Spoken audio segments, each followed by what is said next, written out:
once again representing UCI here, your number one caster blocker, Ashavak here with Sankola. How are we doing today, man? No, I'm doing fantastic. It's time for the real deal. Yesterday was for seeding. Now it's time for some real fights. As we say this, we already have some players in getting through with some buys and things like that. Some hot actions already occurred. Paladin in that top spot didn't drop a game from what I hear. He just came up and told me that he played a mixture of Akuma, Cammy, and Ryu. So that's three characters. Two that, in my opinion, take a lot of work and you can't really sideline. So he's staying fine out here. Has to go up against some heavy hitters as well. Some of the other players on these top spots. In fact, I'm going to take a quick gander at the bracket and let y'all know what's going on. In fact, so Paladin got his bye, obviously, because he was the top seed and he didn't lose anything at all. Pink DS Light Harms will be one of our first matches alongside Abyssal 23, Davey D-Nog, and Qua in RG Prime. So, hell yes. Yeah. So in the top four spots as well, just to clarify, Paladin, Luke, Blue, and Hippo did so well that they got the buys, and they'll be sitting pretty for a while. Yeah, it'll be interesting. So day one was definitely a little bit different from day two right now. It's round robin play, most of your matches, and depending on how that goes, get your seeding, and then of course going into day two, double elimination. So even if you end up in losers, you still have a chance to win that gauntlet all the way back up into the losers final and then possibly grand final. The cool thing is though, obviously, the FGC rules Street Fighter 6 in the first place, possibility to get a grand final bracket reset if you take this. Could be. Depends on what happens on the loser side, who gets set down there. Could be an upset. For right now, we'll be seeing, again, people on the other side of things here. Pink DS Light, Harms. Again, we talk about Harms, how good he is. He's always in harm's way when that man got the hands. He plays Honda at such a particular pace. He is very much adjusted to the footsies that you should be running with the character. He presents a wall of hands. Has to go up against someone that's very aggressive. A clash of styles. Pink DS Light, very active. He calls himself random, but Pink, not random at all. You know what I'm saying? Pink is very structured chaos. Yeah, structured chaos, but very evasive at that one, right? When you got the Kimberly going against a big body character like Honda, it can be some scary stuff in the first place. Yeah, it's difficult because, if you get knocked down as Honda, her throw pressure is really good. Her shimmy game got better because the stand fears, being able to reach even more so in the corner, so her corner game is even better. It's just she still has the same issues. Her defense is not so good. Her Abari buttons are not so good. She can trade well. She's got good trades. But when it comes to getting knocked down, she only has that wake-up super that's not so good. Same for Honda. So it's a matter of don't get knocked down. Simply do not get knocked down in this match. First one of the day, let's get it. And it should be fun at that one. Pink DS Light, when it comes to player tendencies, right, likes to go for the knockdown straight into the grab in the first place, but Harms, right, big body character off the Honda, knows better, knows the throw escapes, and knows when to keep himself alive. Double perfect parry. Just right into the heavy slaps in the corner game, but booty slam. Stand medium, hella plus right there. Ends the turn with the headbutt, of course, but look for these space traps every so often. Run cancel, interrupted with the jabs, knowing that's fake. Crouching medium kick. The anti-air is there. Side switches. I think they don't go in too much. Another perfect parry again. Perfect parry off rip. I'm telling you, Harms is really that dude when it comes to it. Booty slam again. Ooh. Already the OD grab. Booty slam twice, 3 times. Shield throw, perfectly done. Crouching light kick is the starter here. Off the drive rush to slide applied. Meaty crouch fierce with the pickup after this. Drive rush, fake out, throw. No tap parry here from Harms. I like that adjustment. Not going for anything too risky. All the same, no can't just yet from Pink DS Light. Has at least 2 left in the corner. That's totally fine though. But instead, the option into the throw game again. This is hard for Honda again. Hard to bust out. Use OD headbutt. It won't work. He's looking for that offense, not defense right now. Try that throw. Medium kick, but not working out a little too well here. Going in that light loop though, and enough armor to break through. So far, one of the Harms. That's what you're going to use it for, to bust through some of these strings every so often. They're not tight. Use that OD. Now we have the plus first off the palm parade. Hands right after. Take the turn. Yes, interruption. Stand fierce in a run. You see that Harms is ready to interrupt with that 4 frame. Let's get the blessing on board. That's totally fine. Already going into Ninja Star Cypher, level 3 super. We talked about this. There's no bad time to run that level 3 to get the boost up for the speed and the damage. And when she has you in the corner, it's going to make every mix even more potent. And absolutely potency would be the graffiti or the Kimberly in the first place. But speaking of supers, got that level 3 Ring of Fire. Nothing to be nor mindful about this one like last time. Yeah, get the hell out of my ring. A lot of damage done right here. So I'm going to try to drive rush medium. No, jump fierce instead. Back throw. No, it's a low. See, hey, I would have guessed wrong. I would have got right there. I can't lie. Yeah, honestly, would have been the same for me. But hey, Collegiate student, it happens all the time. Going to butt slam though, already into the rush. And that's going to be enough front flipper, and Harms already up 1-0 so far in the set. Been able to initiate really well with drive rush stand medium, make it very ambiguous on what he's going to do on pressure. Try to catch people walking back with crouching light kick. It doesn't open up DS Light, but it just adds another layer of offense that you have to worry about. Harms with the first one. Beautiful interruption on that same medium. Very good anti-drive rush tool. Already, EOD, the hand chops with that one, able to throw escape though. So for DS Light though, still getting caught, especially off the head slam, flying headbutt. Burnt themselves out. See, that's the problem right there, trying to tap parry, hoping that you can get like some sort of perfect parry in that scenario, but unfortunately had no bar. And against Honda in the corner and burnout. Clapping continuously, the impact. And puts you in wall stun at that one, get the charge up real quick, jump cancel right into it, the OD 1000 hand slash ahead. Reset! Another reset off the crush. That was not even necessary. You know what? You want to keep the bar at the bottom. I understand what you're doing, Harms. You are always in harm's way when you're fighting this cat. He is so smart to have that switch up of aggression. So Pink, yeah, I like that initiation. Stand, medium kick, one of the better buttons for this character. Medium crouch fierce, arc step again. Say full pun intended on the Harm's way. There's kind of a bar there, unfortunately for you. But hey, that's another beat for another day. You're already going to the jump in, crouch light kicks. So for Harm's just trying to get the poke game, put DS Light in burnout though. Tyra's there with the headbutt. Had the space to do so.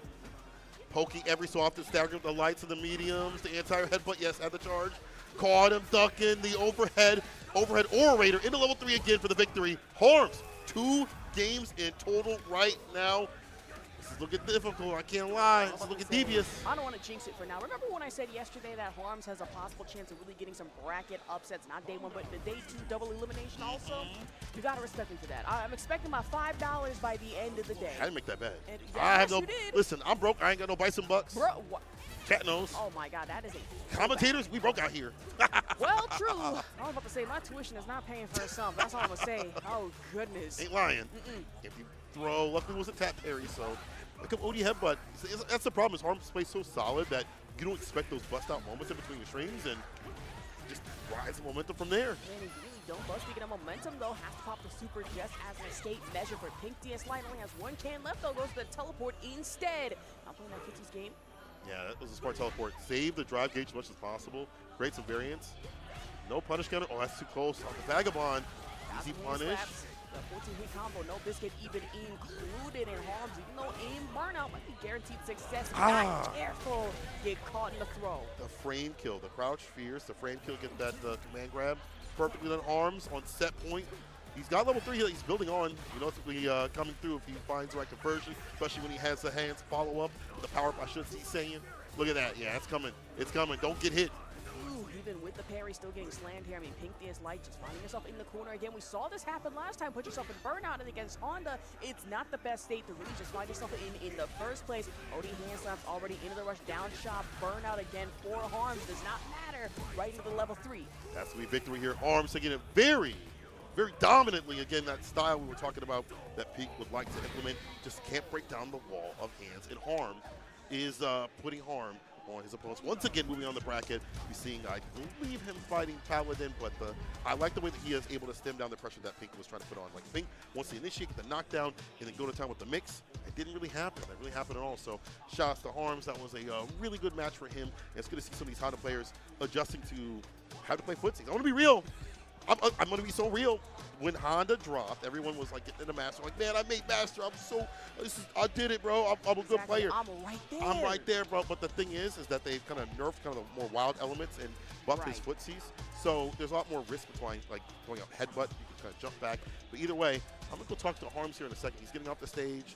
Going to get him in an interview. We're going to play some good cop, bad cop.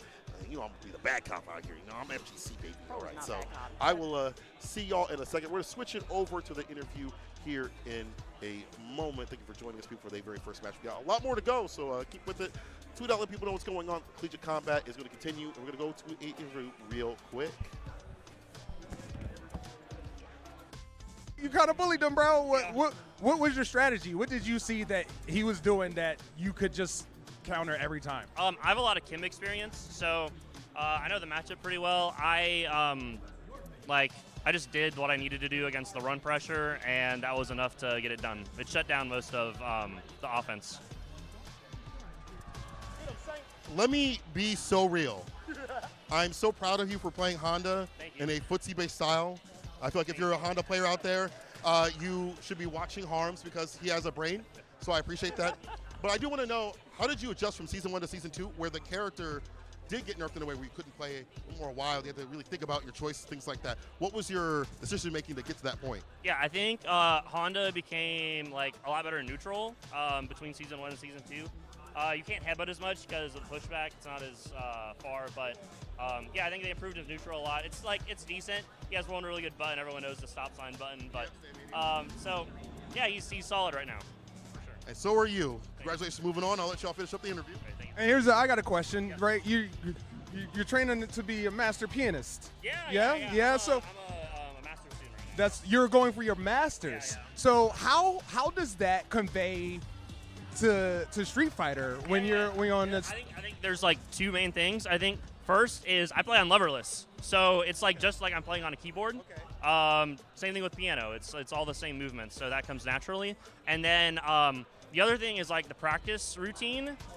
It's like I practice this game the same way I play piano. It's like all of the stuff like correlates. It's really nice. Yeah. It's good. All right, so there you go. Harms play piano. You're trying to get good at Street Fighter. You should probably play piano because it's kind of the same. Thank you, Harms. Thank you. May no one stand in harm's way. You're one of the top picks for winners, so we'll see how it goes. Looking forward to it. Congrats. Yeah. Thank you. All right, we're going to take it back to the back with St. Nash. Thank you, brother. Here's the thing. Okay. You know, when he says he's a pianist, I'm like, I would expect you to play maybe a more technical character, something that takes a little bit more work. But usually it's like fart sounds. People are playing Honda, but with him, he's making magical music out there, and he's moving on the bracket. Harms is our first competitor moving on today. Very dominant fashion, as we mentioned. And you heard that he was able to study and understand the entry points for Kim and how to deal with that with a perfect pair. We saw that in the match. And I think that defense is going to take him far. Yeah, hopefully so. I mean, Harms, right, has been dominant throughout, CECC throughout most of the season, especially going into spring, leading here into May Madness, and then seeing that, man, I'll never forget one match that really caught my eye on Harms in the first place. Was it Harms versus Follow Your Dreams, right? Big body characters, that E Honda versus Zan Geef that I was not expecting, and Harms almost made it out, survived by barely a margin, if I remember correctly. That was not easy stuff in the first place. Had to do with the OD Lariat and then the level 3 super up. My loyal fans to follow up with, and that was some brutal stuff. But hey, now that we're here in CCC, we're about, he said, really knew the Kimberly matchup lab. He got here and then was able to blaze through so far. But we saw top players like Paladin to really try to get through. That's the thing. Did not drop a single game yesterday. That's kind of bad news for other people. But again, we talk about how maybe some people are holding back a little bit, didn't want to show all their cards. So. Could be that they have the nerves. I know some of the players are kind of nervous going up there and even playing nervous. We saw some drop combos and stuff like that. So, yeah, it could be a case of Paladin kind of taking those W's very quickly and easily yesterday, but compared to what happens today could be different in terms of the ideation, how players are feeling now. They're like, okay, I'm used to this now. I understand what it means to have the lights on me and things like that, to be on the stage in the offline sort of setting where maybe they didn't really have something as big. You know, for Harms, for Blue, for Paladin, they've been here. But for some players, it doesn't phase them at all. So I expect somebody like maybe 23 to be a little bit more informed than yesterday. Didn't have the day that he wanted, but again, being up there on the stage will probably put him in a space to be like, okay, that's the real deal. It makes you nervous because that's the thing. Being up on the stage and people, of course, on camera don't really see it. It is bright. It can be a little warm. Like, you're up there. The lights are right in your face. It is really scary, especially if you're a college student from a smaller school. You haven't seen that before, and it's like, whoa, let's calm it down now. It's a real thing. It's a real thing. You know, it's like one of those things where you like, dang, I got homework I got to, do, and, Like, I'm here commentating. I had a philosophy paper due almost 2 days ago. I got a B on it. But it was scary because Only got a B? Yeah, I got a B. Only got a B. 89%. They did not round it up. Maybe get an A next time. Next time. Do better. I have a tough professor. Wow. That's a B. I gotta be unk. I gotta be unk. You know what I'm saying? You nephew. I gotta be unk. You're almost like dad status at this moment. You are. Hold on now. Hold on now. Let's be really relax because I don't look like a dad. You know what I'm saying? I look. Yeah, black don't crack. And they do. It don't at all. It just keep looking beautiful, just like me, baby. Just like people don't believe I'm 23. I'm 24 this year. Wow, I know, right? It must be nice to like not worry about things, just be a student. I don't know. I don't know how devious the world is in the streets of Street Fighter. It must be nice. It must be nice. But y'all can learn that by simply joining your esports programs and checking out what's going on with your college. We talked about it yesterday. We'll keep saying it because it's very important. It's free money. Use it. If your colleges have the resources, have the coaches or players to play, whatever it may be, or you could be the initiator. You could be the genesis over at your college. Go do so. Start up fighting games out there or join whatever they have for the programs. I wish I had that when I was at college, and I didn't. And when was that? 23 BC, possibly? BC before controllers. We was using 6 stones. Man, Bo was really typing in like, dude, the uniform. Drive rush. The Crow Magnum. This is wild. Oh, Crow Magnum impact. It's so funny. We got people watching, not expecting us to be unhinged as we are, and here on a It's Collegiate FGC. stream. No. happens. It's FGC. It happens. No, we're gonna keep it FGC out here. No. It's Even though we out here in this big arena, we got all this cool stuff, these lights, we ain't gonna change. We are who we are, and these players are who they are too as well. They be talking smack too as well. The Paladin came back here. He was like, I might mess up. I'm still gonna take it. I'm like, all right, Paladin, bro. Why are you telling me? Why you coming to? He really What you is say? like, nah, Fight me I'd for? win. I'd win. What you say fight me for? What I do? What's that role? Well, you know how to do that? No, I don't. What I do? Honestly, I don't know. I'm good. I'm gonna let you take care of that one. Understandable. Yeah, that's on me. That's fine. Who we got next? Who we got next? I'm pretty sure that's got to be our Dawson player, Davey. That's no surprise. Let's see. Oh, this is D-Knock.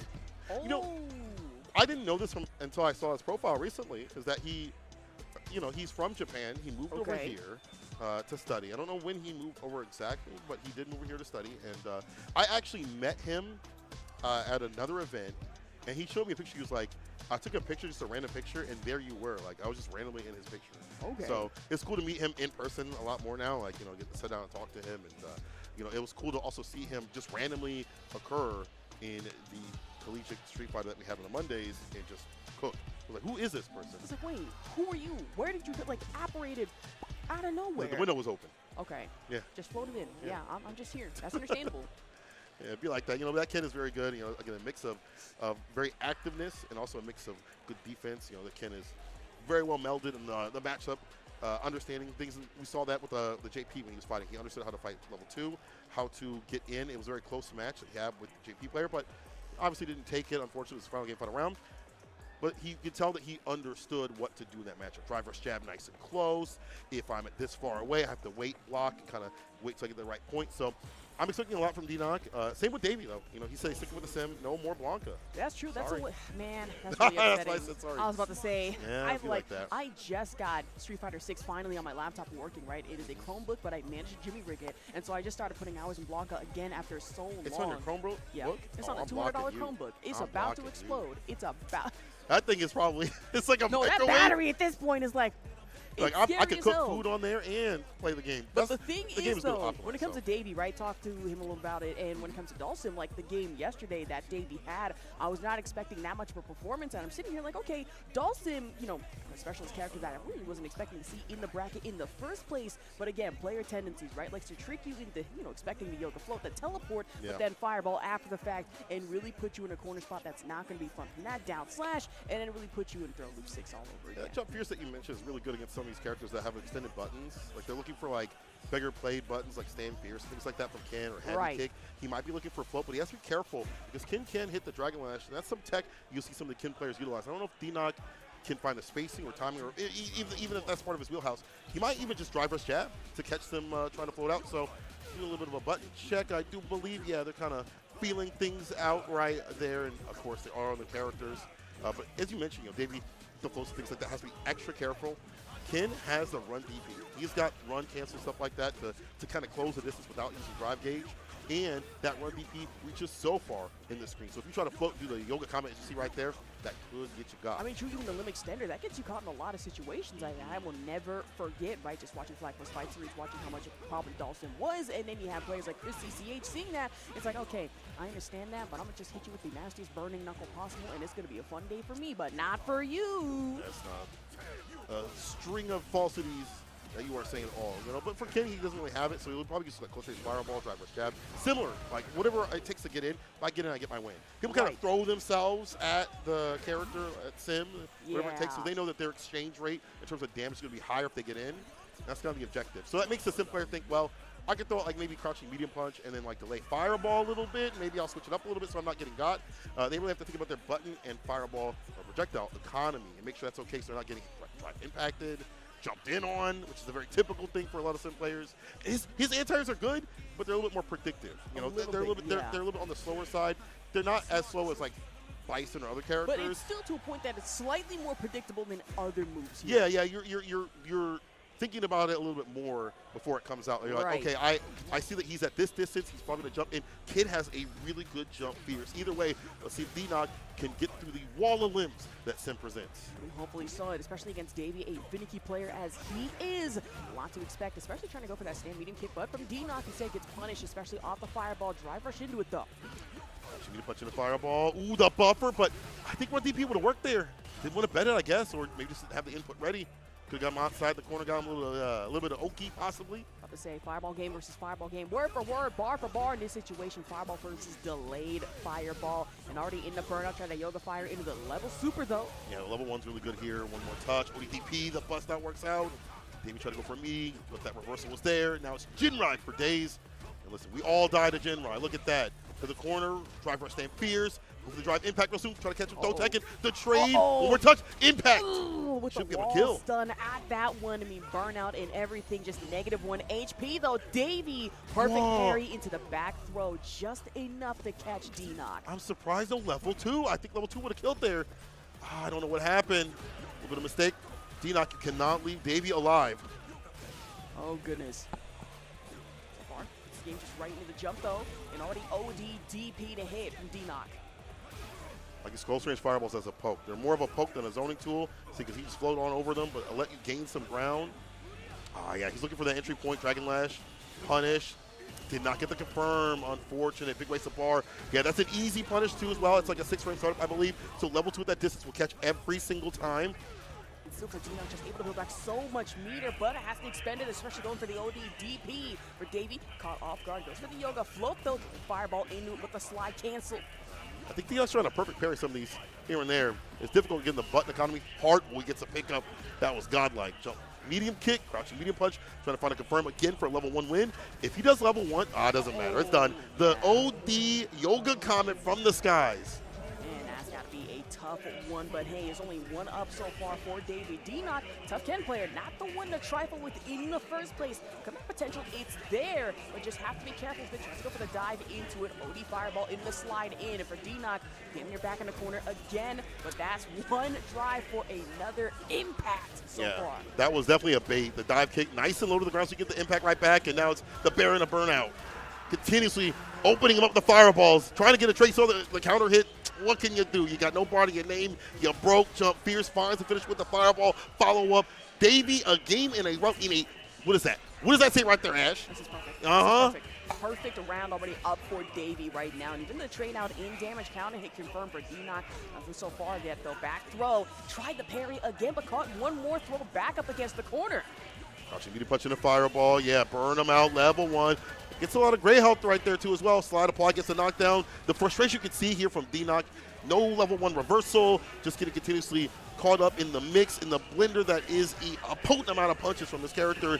That's the Sansara to send him out. Davey, 2 games. Potent amount of punches and potent amount of fireballs at that. Just plenty of bound on fire for Davey. Only 2 games up so far. There have been some fast rounds and usually back and forth matches that we had yesterday. I want to say today. It's just hard because D-Knock, you can see the ideas. It's just some of the things aren't coming to fruition where he could steam on right back. Yeah, Dragon Lash not working out the side. Applied, going right underneath.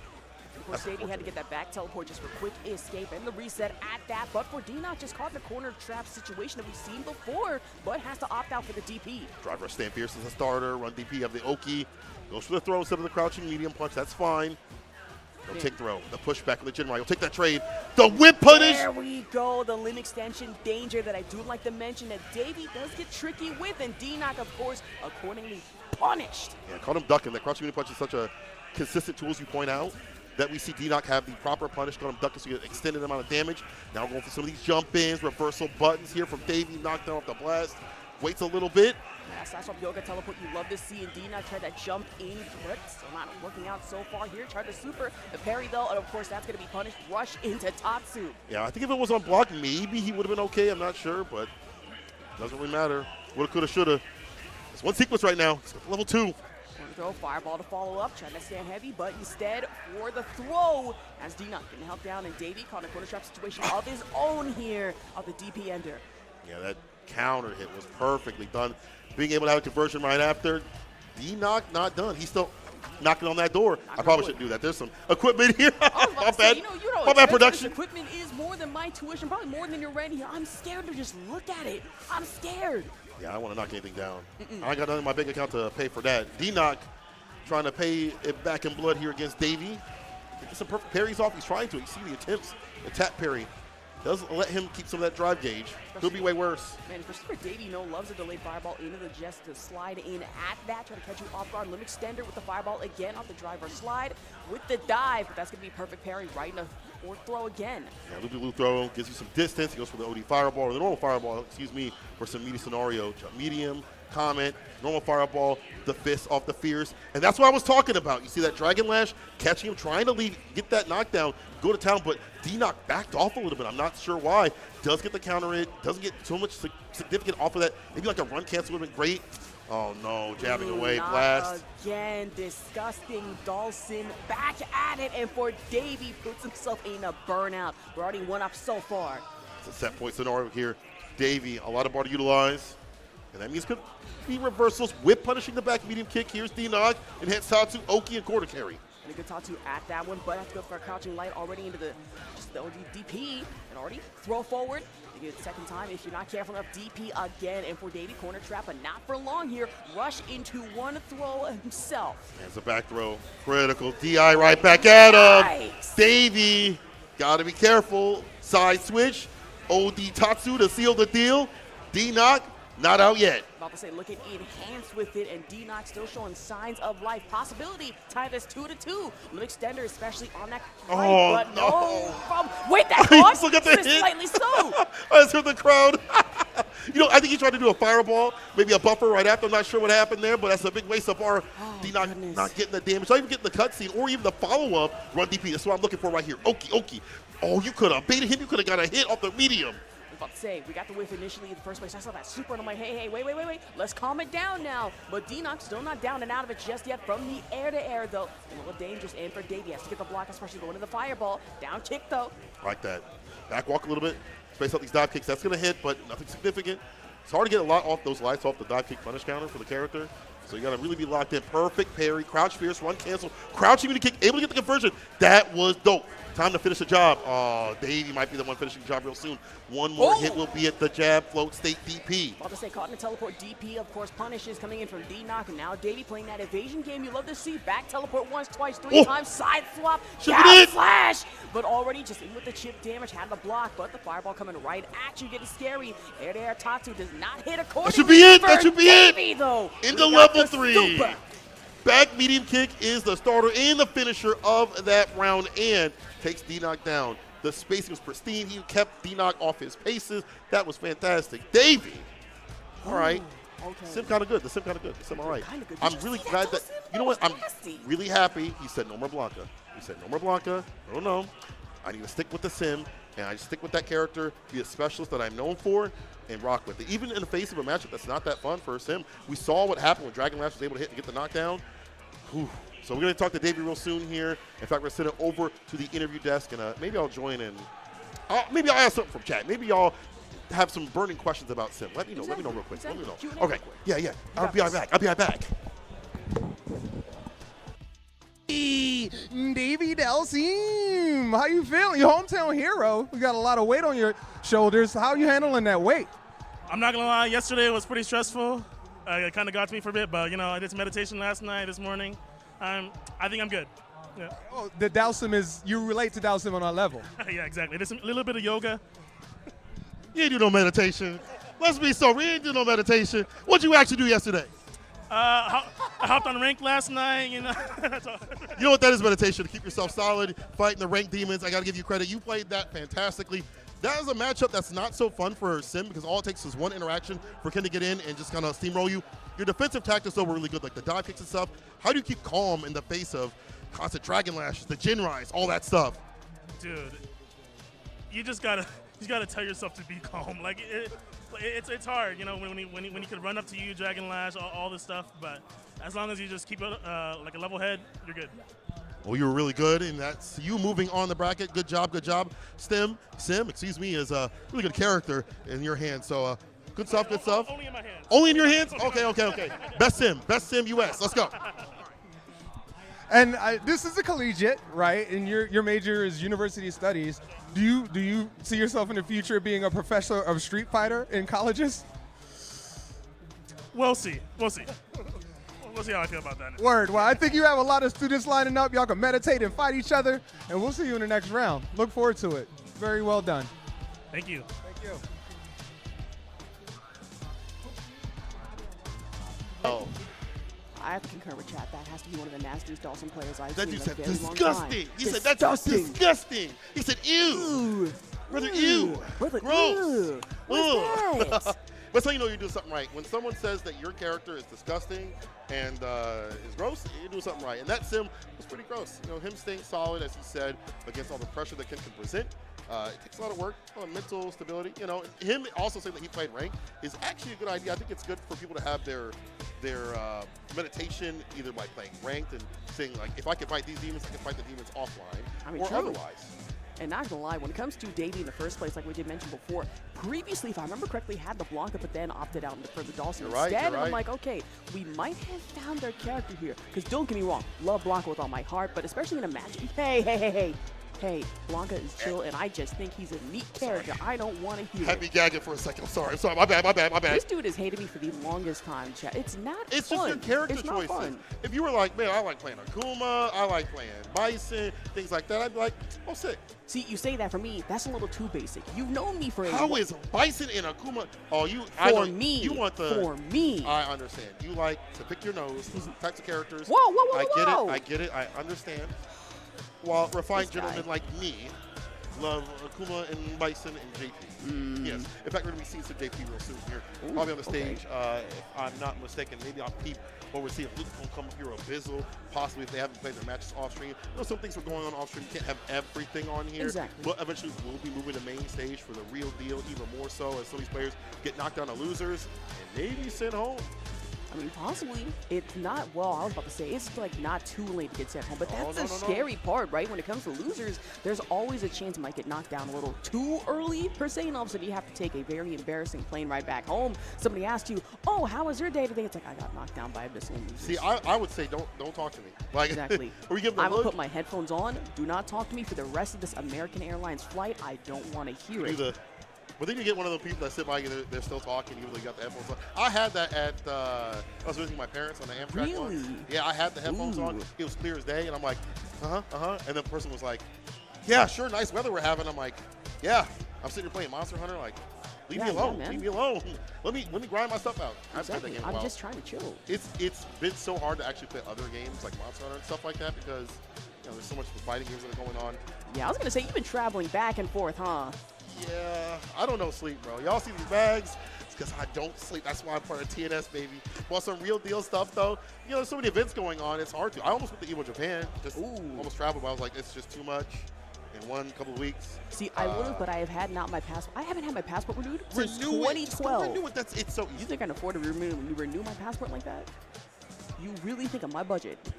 Really think about this. What happens Hold if they ask you to go commentate or go out there for something? You're not gonna be ready. That's crazy work. I'll I take am a boat. I'll take a boat. It's fine. I'll just take a boat. It's cool. Just take a boat. I will start You 2 just take weeks a rowboat. earlier. You're just like, yeah, I got this, guys. Exactly. Don't worry about it. I I'll will be there in still about wait on a 3 or 4 Carnival weeks. cruise to go to Japan if I have to. On a cruise? Yes. On a cruise? You don't think you hear the time where on the cruise where the people they were stranded? Oh, I remember that. That's That was for crazy work. half a year too. I'm not gonna give y'all any of the gory details, but It was it's bad. crazy work. Food running out, people going crazy.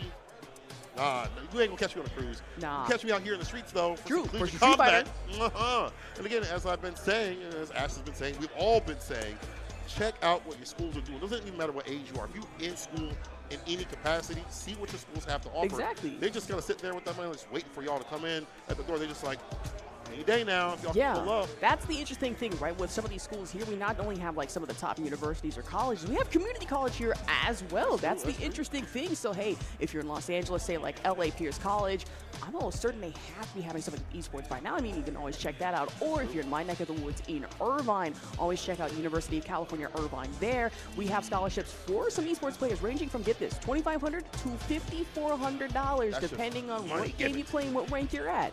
Don't forget Money. that. Also, I mean, if you don't get a monetary sort of investment or boost, I should say. It's just good to see like who else is playing games in your area. Exactly. You know, who else is playing in your school that you might have like similar interests with. Like, I did get to find some people that were playing Street Fighter 4 back in the day. Ooh. That's how old I am. Yeah. It was like the tail end of Street Fighter. Relax. Hey, it was like the tail end. Well, maybe not the tail end, but kind of the end of Street Fighter 4. Okay. A little bit. Okay, a little bit. Somewhat. Either way, there were some people to play Street Fighter 4 in our game lounge at the very end. So I was able to find some stuff, but it wasn't to the level of this, where yeah, you get to sit out here to play, being near professional. You know, it feels great to see these players get rewarded for their hard work. And we've seen a lot of these players in other brackets. We've seen them in TNS9. We've seen them in Tampa Never 6. Fly Quest 5 Series, that too. KDS Light really tore it up on Collegiate night. We were not expecting it. True. We look at the name, it's like, yeah, that's the San Jose State University player, right? Yes. Aiden called that out. I'm like, oh my God, you're right. Absolutely insane. So seeing these players get rewarded for that we see in the bracket continuously also is cool. It's cool to see all this stuff being given to these players and helping the next generation. We've already seen what the next generation can do. Blas, second at Capcom Cup. Andy Walker been cooking up for years upon years. I remember when he was just like 15, 16 and stuff like that. I'm like, how are you so good? Before that, apparently was a big troll. So no, he's like the nicest person you'll ever meet. He's such a great guy. But again, like, it's cool to see all these young cats get that push, you know. That's what we need. That's what we need. We need more of that. More of like the new blood. When you get crusty like me, your hands start hurting. You're not that crusty. Come on, let's calm it down now. I don't look crusty. Does not but look inside, that bad. no, I look beautiful. I Oh know no, inside you yeah, might I be tell you, I close. look beautiful. Inside you might be dusty. You might be, so slightly so. Black don't crack, but all the interior. Well, I'm not ashy. That's all that matters. I always get distracted. Y'all see what I got to deal with on a daily basis? I would have said as a pull up the commentator? elbows, but we're not doing that. We have sweaters on. They're not seeing any of this. That's true. This is what you get when it comes to FGC stuff. We ain't, you know. Exactly. You Main stage is professional. Meanwhile, back here we're You think I'm gonna be gremlins. You know, I'm gonna be a gremlin up there too. That's I was a understandable. gremlin yesterday. I'm gonna be a gremlin up there That's too. true. We were a little unhinged. Well, I remember that Colton, happens. he had to come back and he was like, okay, I get y'all are having fun. We got slightly concerned back when we were in the green room. I'm gonna lock that door and I'm gonna go click, click. Sorry, brother. It's FGC, baby. Lock the door. Yeah, so we're gonna get some matches real soon here. I think some of them are playing them out. We're gonna get some people up on the stage real soon. Thank you for tuning in. Tweet out, let people know we have this on Capcom Fighters, Esports U. I think the CFTC is also restreaming that, so give them some love all across the board. Follow the accounts for all that as well, so you know what's going on with Collegiate sort of thing. And of course, keep up to date on the Capcom stuff. I know that Evo Japan is next Coming week. up soon. Yep.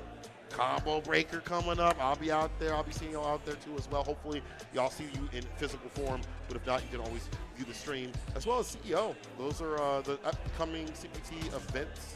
And then that does kick off the World Warriors, which all these players can enter and have entered, including Blue, who was a top placer over at the finals for East Okay. East Coast. Not only that, you kind of are forgetting one here. SoCal Regional coming up. Change Shift 2025. All right, That's all right, also bet, fun. bet. Yeah. I gotta June talk about 20th to the regions, right? 21st, right? That's SoCal Suma, and that's actually TK Shazam's territory when it comes to Change Shift and Chains of Fate TO team. Great out there, especially for Street Fighter 6. Please do check that out. It should be fun. I'm looking forward to it. I'm looking forward to any time I can play offline and be around people and not have to see wild takes and tier lists and stuff like that. I can just have the vibes out here. In fact, even if you have some of these events out here, you're not participating. Right. You can just pull up and hang out. Exactly. You Like, just chill they out. have casuals over there. In fact, I might be playing a little bit later on because we get done pretty early, so I might play some of these players, get my bison up. That's real. That's real. Yeah, I might get my bison up. I don't know. I've been kind of swinging back and forth like with Akuma a little bit, Ken. Okay. I'm kind of waiting for Elena because she Okay. her like the way she like swinging back a little bit. It seems like she might have some evasion built in her kit. Okay. But maybe not as bad as it used to be with the hitbox, hurtbox, stuff like that. So maybe she's like that, but not sheep. But the healing, you have to hit them to heal. I think it's a good. I saw I think that. it's a I good middle remember when that trailer first dropped, and all my friends were watching that in our FGC club. We saw the healing, and we looked at each other concerned, like, "Oh, they're really having this in game, huh?" Well, they did. I like how they did it before. They were like, okay, they do the super, and then they go to the They cut the end black, thing, and then they that's see the the trailer. healing. There was a clip of Shine. He was just like, oh, no healing, good. And then all of a sudden, healing, and the biggest freak out I had ever heard in so long. It's like, huh? Just the massive amount of concern. My FGC club Discord, right? FGEC, I shout out to them. It was lighting up like, hey, Shad, are we really actually seeing healing right now? They cut the black and they fooled us. They had us for 2.2 seconds. But you know what? I think it's a good thing that they make it so you have to hit him with the super. Choose between damage or healing with level 2. I think it's good. Like, you're not just doing it raw in the neutral. And part of the other reason that it made her good is because the game system made her Okay. allowed to do the healing without, you get an ultra or two, and you just heal, whatever, for getting damage. So it's not going to be like that in this game. They changed it up. So Okay. I'm hoping their kit reflects that. In Third Strike and in Street Fighter Tekken, that game, they really had a more toned down Elena that wasn't nearly as bad. You. People didn't complain as much. Like Third Strike Elena, people really didn't complain that much at all. But it's just, Ultra 4. All right, like I that. do have to ask, though, and this is coming from like a younger player and commentator like myself, Okay. what are some characters that you would not want to see in Street Fighter 6? El Forte. If you're watching this and you're like, I want El Forte, you a liar. I was like that at first, but then Or- I look back at that and I'm like, why was I saying that? Or there's Was like I 3 of them okay? out there. There's 3 of them out there that would like to play that character. Anybody else, you trolling and you lying. Yeah, you're lying to yourself. We should bring back Rolento, Sagat. I want to see my boy with the eye patch and the scar. Bro, that would be tight. In this game with the scar, Street Fighter 6, just like how he looked, don't give him hair though. If he got hair, we're not talking. That's not my Sagat, bro. If you got hair, you got to be bald. If you got hair, he probably has to have one of the wildest hairlines possible. That's like, That thing is retreated. That thing is. that is an isosceles angle. Isosceles. 85 degrees specific. That thing needs help. Bad. You need to go find a hair implantment anyway. Don't do that to my boy. They did it to other characters. Yeah. I can say it. He's high out you. They did it to him. He's in Street Fighter Tekken. They did it to him in other games. Oh, No. It's fine. He's in Street Fighter Tekken. It's all right. My boy's good. I used to read that game back too. They're doing goodness. a lot with the crossovers with CBS. They're doing that stuff. They should do that with. Bring it back. They could have one with like Street Fighter Tekken. They could have one with Marvel in there, like Marvel 3. Okay. And maybe TVC could be really good. So bring those games back, Capcom. We can have more of those collections. I feel like they're looking to do so as well. But that'd be great. I think those games they still have a good scene. Like especially Street Fighter Tekken has a pretty decent scene. And the way that game plays is very different, very footsie based. I didn't get the time it deserved. So maybe we can get more of those. So I think we're gonna take a quick break. People will come back in about 5 minutes. We'll be back.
Collegiate Esports Commissioner's Cup Analyst Desk. I'm Cat Nader, that's Sai, Killa Miles, and Beautiful Crow all coming to you. If you're with us yesterday, you know what that means. It's time for Street Fighter 6. That's right, we've got 4 more matchups coming your way, all from the winner's quarterfinal. And before we get into what's to come, I want to take a step back at what we saw yesterday. All the seeding phase, which means all 12 teams making it forward into this matchup today. But Crow, tell me, some seedings moved. Why did they do so? Yeah, why did they do so indeed? I mean, the matches were hot, right? It was a pretty standard run-of-the-mill thing. You know, look at the top 2 seeds, looking at Paladin, looking at Bilu, running through both 5-0 respectively in that round robin.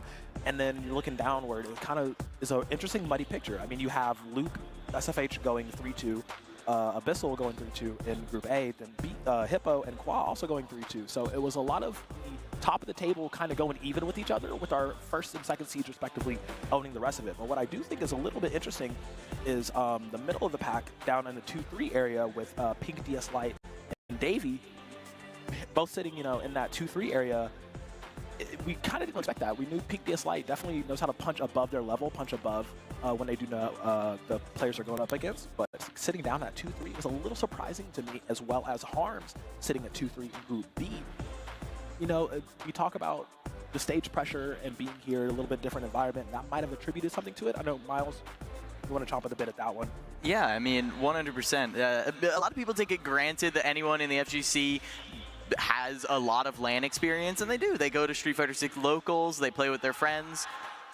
But this isn't just a local. I mean, look around. This is a massive stadium. This is a massive stage that they're going to be playing on. And so it's a completely different skill set. And yesterday, day 1, when they're playing to determine their seeding, a lot of the players could have been shaken up. I talked to some of them. It's a big stage. It's a new environment. There's a lot of pressure on them.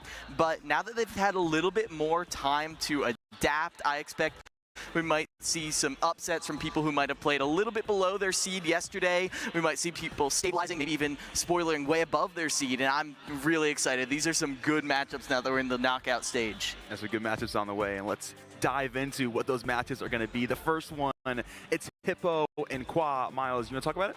Yeah, yesterday we saw Hippo on stage, and he was unrelenting aggression going up against 23, just walloping him, and then always getting the perfect, parries, the drive counters, consistent offense balanced with just a little bit of defense anytime 23 tried to fight his way out of the corner. But going up against Qua is not going to be easy. Qua is a defensive powerhouse. So now up against a opponent who is not going to let you run away, run them over, I'm excited to see how Hippo's aggression adapts to break through these defenses of Qua.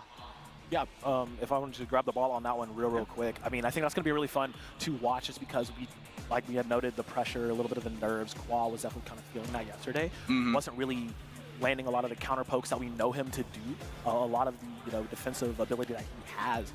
So going up against Hippo, though, like you said, very aggressive player on that Bison. This is going to be quite fun to watch. I mean, I enjoy this matchup a lot. It can be very interactive, Luke versus Bison in itself. So definitely seeing if they're more on their game today and how that's going to shape out. And we look at our second matchup. It'll be Harms versus Paladin. This one I'm really looking forward to because Harms by far the closest player to getting a game off of blue. It's super close, all the way to game 5 in round 2 of Group B. Couldn't quite take it, but man, by far the closest. It's looking at 3-0s, 3-1s the rest of those matches for blue. So the closest to taking an FIU boy down. I think they've got a shot at Paladin, but it's going to be a tough one. Any thoughts on that, anybody? Against Paladin, I mean, we all know that Paladin is definitely the player to beat this weekend. I do think that Harms could have a solid shot here. I mean, if you've already seen Harms so close to being taking a set off of blue, Paladin might not be that much further of a jump. And honestly, I wouldn't be surprised if we see a game or two take it. But what I really like about this format is that yesterday, all the matches were just for seeding. So there's a lot of people that are like, okay, I'm just playing for seeding. Maybe I don't pull out all my tricks. Maybe I don't go for everything I can think of just because I want to save some stuff for the final bracket. That is something you see a lot in high-level competitive fighting games. And with Harms playing a character like Honda, that is one of those characters where there's so many shenanigans and so many matchup checks that you have to just be cognizant about when fighting Honda. Like, I think the character's very underestimated, but at top level, he can get really tricky. You know, he has great damage. He has excellent ways to mix in command grabs, and Paladin is going to have to make sure that he has that matchup knowledge ready, because Honda's just not a character you get to fight that often. So even if there may be a potential skill gap between them, we could definitely see some nice tricks come out of Harm's back pocket. I do want to touch on that one. I do think there's that possibility because Harms has played the Ryu as well, especially in the CFGC brackets. The counterpick, the switching of characters does, you know, a lot in these environments. So, like, could stick with the Honda all the way through, but there is also that possibility, like, hey, maybe I'm not feeling it, maybe it's not working, maybe that's not the best option. Let's try to run the Ryu, or even start with the Ryu, go back to the Honda. You know, there's multiple possibilities he could go for this matchup. But I really am excited because the fact that he did take Bilu like to that final game scenario shows that, like I said, he can, when Arms is like, mental is there, when he's clear, the picture's there, he can fight anyone. But Paladin, what an opening matchup to get. I mean, that's confidence personified, offense and defense. Known for his Ryu, but like his Akuma also, I feel like personifies the glass cannon. When you play a glass cannon like Akuma, you need to have that confidence that Paladin personifies. When you walk in this venue and you know that you are the best player in the venue, even if other people want to prove you wrong, all of a sudden the weaknesses of a glass cannon like Akuma fall away, because it's way better to take down your opponent faster and just rush them down rather than play the long game, play the slow game, because you're better. You know you're better. Show it. And that's what Paladin has been doing with that 5-0 lead. And no shame in the glass cannon if you cannot break the glass. So match 3 going to be Luke SFH versus Abyssal. Now we have a resident JP stand. So, Sai, take it away. It's my time, finally. Okay, everybody, take a look. The JP mirror is very, very complicated because at full screen, obviously both of them want to zone, but there's this kind of odd Yomi that happens where if the first person blocks a spike and they try to like mash a spike after it, and the other person already does spike, then they might get spiked. Or maybe they want to teleport, but maybe the other person has a portal and they want to teleport. And then there's a whole other layer of Yomi where with JP's level 2, which is such a tricky, complicated thing to block, let alone survive if you're getting hit and all the mix-ups that come with it, you're fighting someone that does definitely know how to block it. So it's one of those things where JP has so many tricks and like fun ways to play the game, but you're fighting someone that is very, very knowledgeable about how that works. So it takes a lot of discipline to not like overexert yourself, not burn yourself out in that matchup, or not get frustrated and try to like force an approach in from full screen, because the JP that starts approaching is normally the one that starts losing. Now, I will say this, between the players we saw yesterday, Abyssal and Luke SFH, I was very, very impressed by Abyssal. Abyssal, I think won their set 3-0 and played on a really dominant fashion. The main takeaway I noticed from watching Luke's JP yesterday is that Luke was very, very conservative with meter spending, not drive gauge, but like super meter. There were several scenarios where like maybe a level 2 could have turned the tides, but I think he was more comfortable just going for level 3. And the couple of level 2s he did throw out got punished pretty hard. So I think if he can start kind of adjusting, maybe really seeing the value in level 2, and I mean that move is insane. I promise you, I have built like an entire bar after spending level 2 to get another level 2. Yeah. Like that it's an insane. It's an insane super, one of the best in the game. So we're just going to need to see maybe Luke just try to work that in a little bit more instead of going for level 3, because as soon as you're holding that mix up, it's rough. You're losing a lot of meter, you're losing a ton of damage, and it can just snowball for an entire health bar if you're not careful. Now, one thing on that, though, this is going to be a rematch from way, way back when. I believe it was the spring portion of the College Street Fighter round robin. Abyssal did take that in a 3-2. It went all the way down to the wire. I don't believe they've actually played each other in a bracket in any sort of setting since then. But because, you know, that was a long time ago, you know. That was a little bit back. So seeing how he's adapted, how both players have grown since then, it's going to be a key factor. Like you said, Luke being very conservative in meter usage. I mean, we were screaming it from the desk yesterday. It's like, bro, please, pop level 2, please get it in. Yeah. So this is going to be interesting to see on that. So this is going to be fun. We have a really fun lineup of games today. Yeah, speaking of which, we got one more game to talk about. It's Blue and Davey, the two schools that have two competitors in this competition. Blue, of course, coming from FIU, and Davey from UTA, who have looked phenomenal on stage. You saw him yesterday. Even tweeted out after the event, like, you know, I made it one, but I didn't win as hard as I wanted to win. Any thought on that, Crow? Man, I mean, that's his mindset. Like, when he wins hard, or it's kind of like a scrape by. He always feels like he can do better. It's like, even if he got a 3-0, he's like, I could have done better. I could play better. I didn't need to tech. I could have teched that throw. You know, it's like he wins, but he can win more. That's exactly what we could potentially see here from him. I mean, he feels comfortable on the stage. UTA, they've been here 4 times. Yeah. And they set those like practice quotas for each other. They like challenge each other. Exactly. And I mean, I know in the UTA mirror between him and Hippo, he did lose to Hippo, but that's his training partner. That's his bud. You know, they talk about training against each other all the time. Hopefully, that has prepared him for this. Maybe he can win harder today. Oh, only time will tell. We've got 4 different matchups. 4 victors coming out to move to winter semis. We'll see who they are now. Let's head it over to the stage for the player walkouts.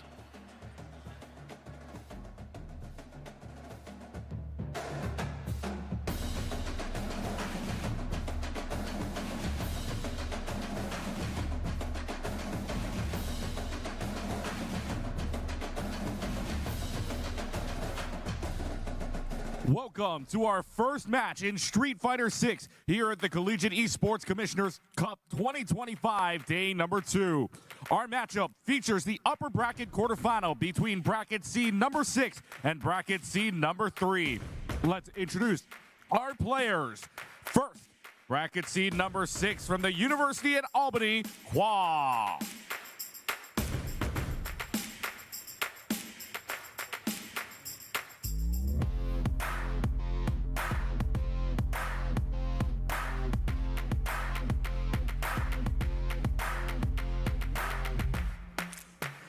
And the opponent, then bracket seed number 3 from the University of Texas at Arlington, Hippo.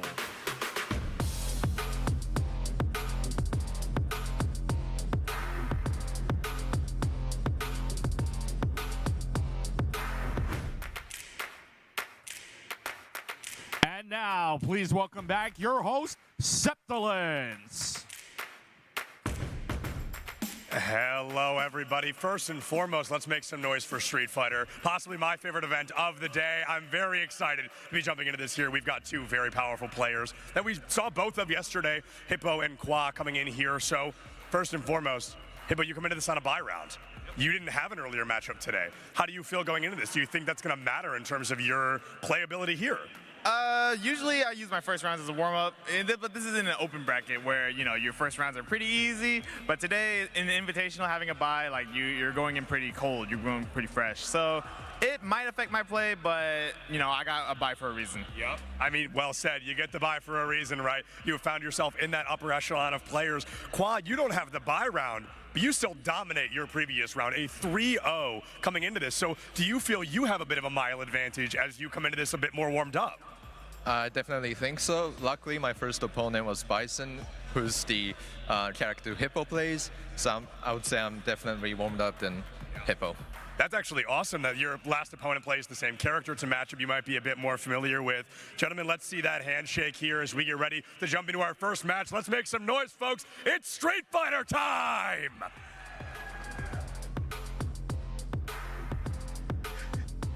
It's time to continue the collegiate combat out here at CECC May Madness. My name is St. Cole. I'm joined with Ash. My brother, how you doing? I'm doing great today. Honestly, a really exciting day for some good collegiate Street Fighter 6, which for anyone out there that's probably watching this maybe on different channels being like, hey, what's this going on? This ain't my average Street Fighter 6. No, it is CECC May Madness, and that's collegiate. Honestly, we've had this going for a hot minute, especially from CFGC to CECC here. That's true. If you can turn in the Mondays that we had, you better start tuning in because we have a lot of good players out here. Some players that you've seen in other brackets, as we talked about continuously over at TNS, Can Opener, you know, offline tournaments like Frosty Faustings. Those are some front runners. But I'm looking at Qua. When I said I have a dark horse, it's Qua. That's my dark horse to take this tournament, or at least get that top spot. But this is a very difficult match. We have someone coming out here, Hippo, who looked like he just got out of bed, like he just had a chill day. You know what I'm saying? Yeah, the Red Bull. He was chewing something out. He just getting done eating. I'm tired, but I'm gonna get into this. I'm gonna lock it in. And not only that, we saw Hippo yesterday, right? The match against 23. That Bison is no joke. Arguably more intimidating players here, more intimidating characters to have to deal with, especially. So, of course, we're going to get some specialists out here, Bison and Luke. On paper, you know, even as a Bison player, I don't mind this matchup too much. Look at this guy. Look at this guy. Look at this guy. Just chilling. Let me just a seat here. Get ready for combat, and there we go. But anyway, back to the matchup. You know, there's a lot of things that Bison can present. He can go toe-to-toe, band-to-band with the neutral buttons. Stand medium is really good. Crouch medium kick's really good. You can be in the same range Luke wants to be at. Of course, the charge up, if you have that, get through the fireballs that are presented. It's just the jump-ins are a little bit dicey. You know, the jumping from Luke, that jump heavy kick and the jump fierce are hard to anti-air. As Bison, you have to go for the hell attack, the air-to-air, preemptively catch him, or go for a crouch fierce if you're well enough. But that jump heavy kick is like a dive kick. I'm saying, especially for Hippo, right, going into the end, Bison, not exactly the best character to go, you know, defensive with, especially being in corner on burnout, catch you in a bad position. How aggressive Quad can be, especially off the OD Sandblast, and really just going to that crouch fierce. It can be brutal stuff in the first place. Yes. You're going to have to navigate this match with as much careful as you have tenacity. Yeah, both sides. You know, both characters can double the damage. Obviously, Luke doesn't need a bomb, but the damage that Bison has is more excessive when he does have the bomb, and it really slows down the pace of the game for the opponent. When they have the bomb on, if you press a button, you might get exploded. He might hit with the OD Sickle Crusher, and we've seen the 70% combos on Twitter. Don't let it happen to you. Don't become a hi-fi clip.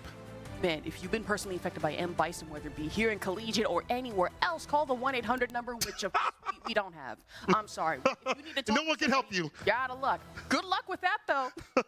Simply Black. You know, that's the thing about Bison, though. If you hit him, the bomb goes off. But again, his neutral buttons are so good. But you can enact some pressure and take him down with the lacking defense that he has. He has skin level 1 or the innate defense like perfect parry, delay button, things like that. We'll see what happens and who gets a victory in our first match on this grand stage. Qua versus Hippo, let's get it. And when we say grand stage, if you're here in person or maybe you've seen some shots from CECC in the first place, it's a big stage and it's fire at that one. Let's get into it. Really, talking to him, yapping at him. The psycho yapping right there. I mean, that's what we do as our job, professional yapping. True. That's us. Actually that true. is us. Actually true. All right, let's see who's going to be doing the fighting right now. Psycho Crusher is a very good tool. He's trying to charge up every so often, so that Quad is trying to get in and get his win. Get aggressive, get active. True, go for that corner game though, able to throw, escape, break out of it, so Hippo very familiar, or at least a little bit with his game, has to jump out, still gets hit with the uppercut though. Yeah, cross-cut DP, can't leave for free, gotta pay the toll. A little bit of life on that one, that's gonna be a punish. Oh, I think Stan Like It can reach at that range. Not that one, and that's a space trap, using the crouching meter punch to stop sign him. And already with the running knee, we got the bomber as well, going back in the corner, another throw into it, make that number 2 on the list, trying the third, instead opting in, OD scissor kicks right in the knee. Yeah, caught the recovery of the throw. The nightmare, it's about to be a deadly one. OD gets it done. This man has hands like NyQuil. I was about to say, NyQuil a little too powerful here. That's Psycho Charge NyQuil. That's nasty stuff. Extra $2. Plus that. Am I paying extra on this? Yeah. Hello? Oh, he's paying extra right there for missing that DP. Unfortunately, it's hard to get some of these DPs like anti-airs for this character because it's such a short distance compared to like Ken or Ryu. He's going for the throw again, with a side swap action, trying to shimmy into it, but gotta go for that down cut instead, coming into it from Quad, that drive rush, but side swap still able to catch you though. First throw, trying to catch a tap parry attempt, nothing doing. Yeah, he's holding damn near alive, trying to keep that bar up as much as possible. Stand to kick the ruler tool just to gain some ground. Stand fierce in a drive rush, throw against the corner, up against the wall. Now the best spot for Hippo, especially knowing how to escape out of it though. I say that as no use the rush, especially burn a little bit of that meter, shouldn't be that much of an issue. Trying to down hits, but instead press 1 second, accordingly gets punished by Quad here. The fact that you pressed up, the bomb was on you, and you pressed a button. Quad, you like that? About to say high risk, high reward. Don't doubt Quad now. I don't. This guy, you know what? He locked in. I like that. I like that energy. Cannot let this character pressure you for free. Every something running those jabs. ODDP, the rising upper, stand fierce to the fireball. The kill to that drive gauge. Does it again, chipping away. Man, tried to stand medium kick just a little bit earlier, coming into it from Hippo, but back in the burnout. Not the best spot. I say that though, we got the level 3 super. This is going to put them both in burnout, but it's an expensive spin and not a very damaging super because it was scaled off the lights. But this does give him some room. So I thought now, if Quad goes into super, it's going to be a big lead. He can freeze the drive gauge. He can find a moment to do so.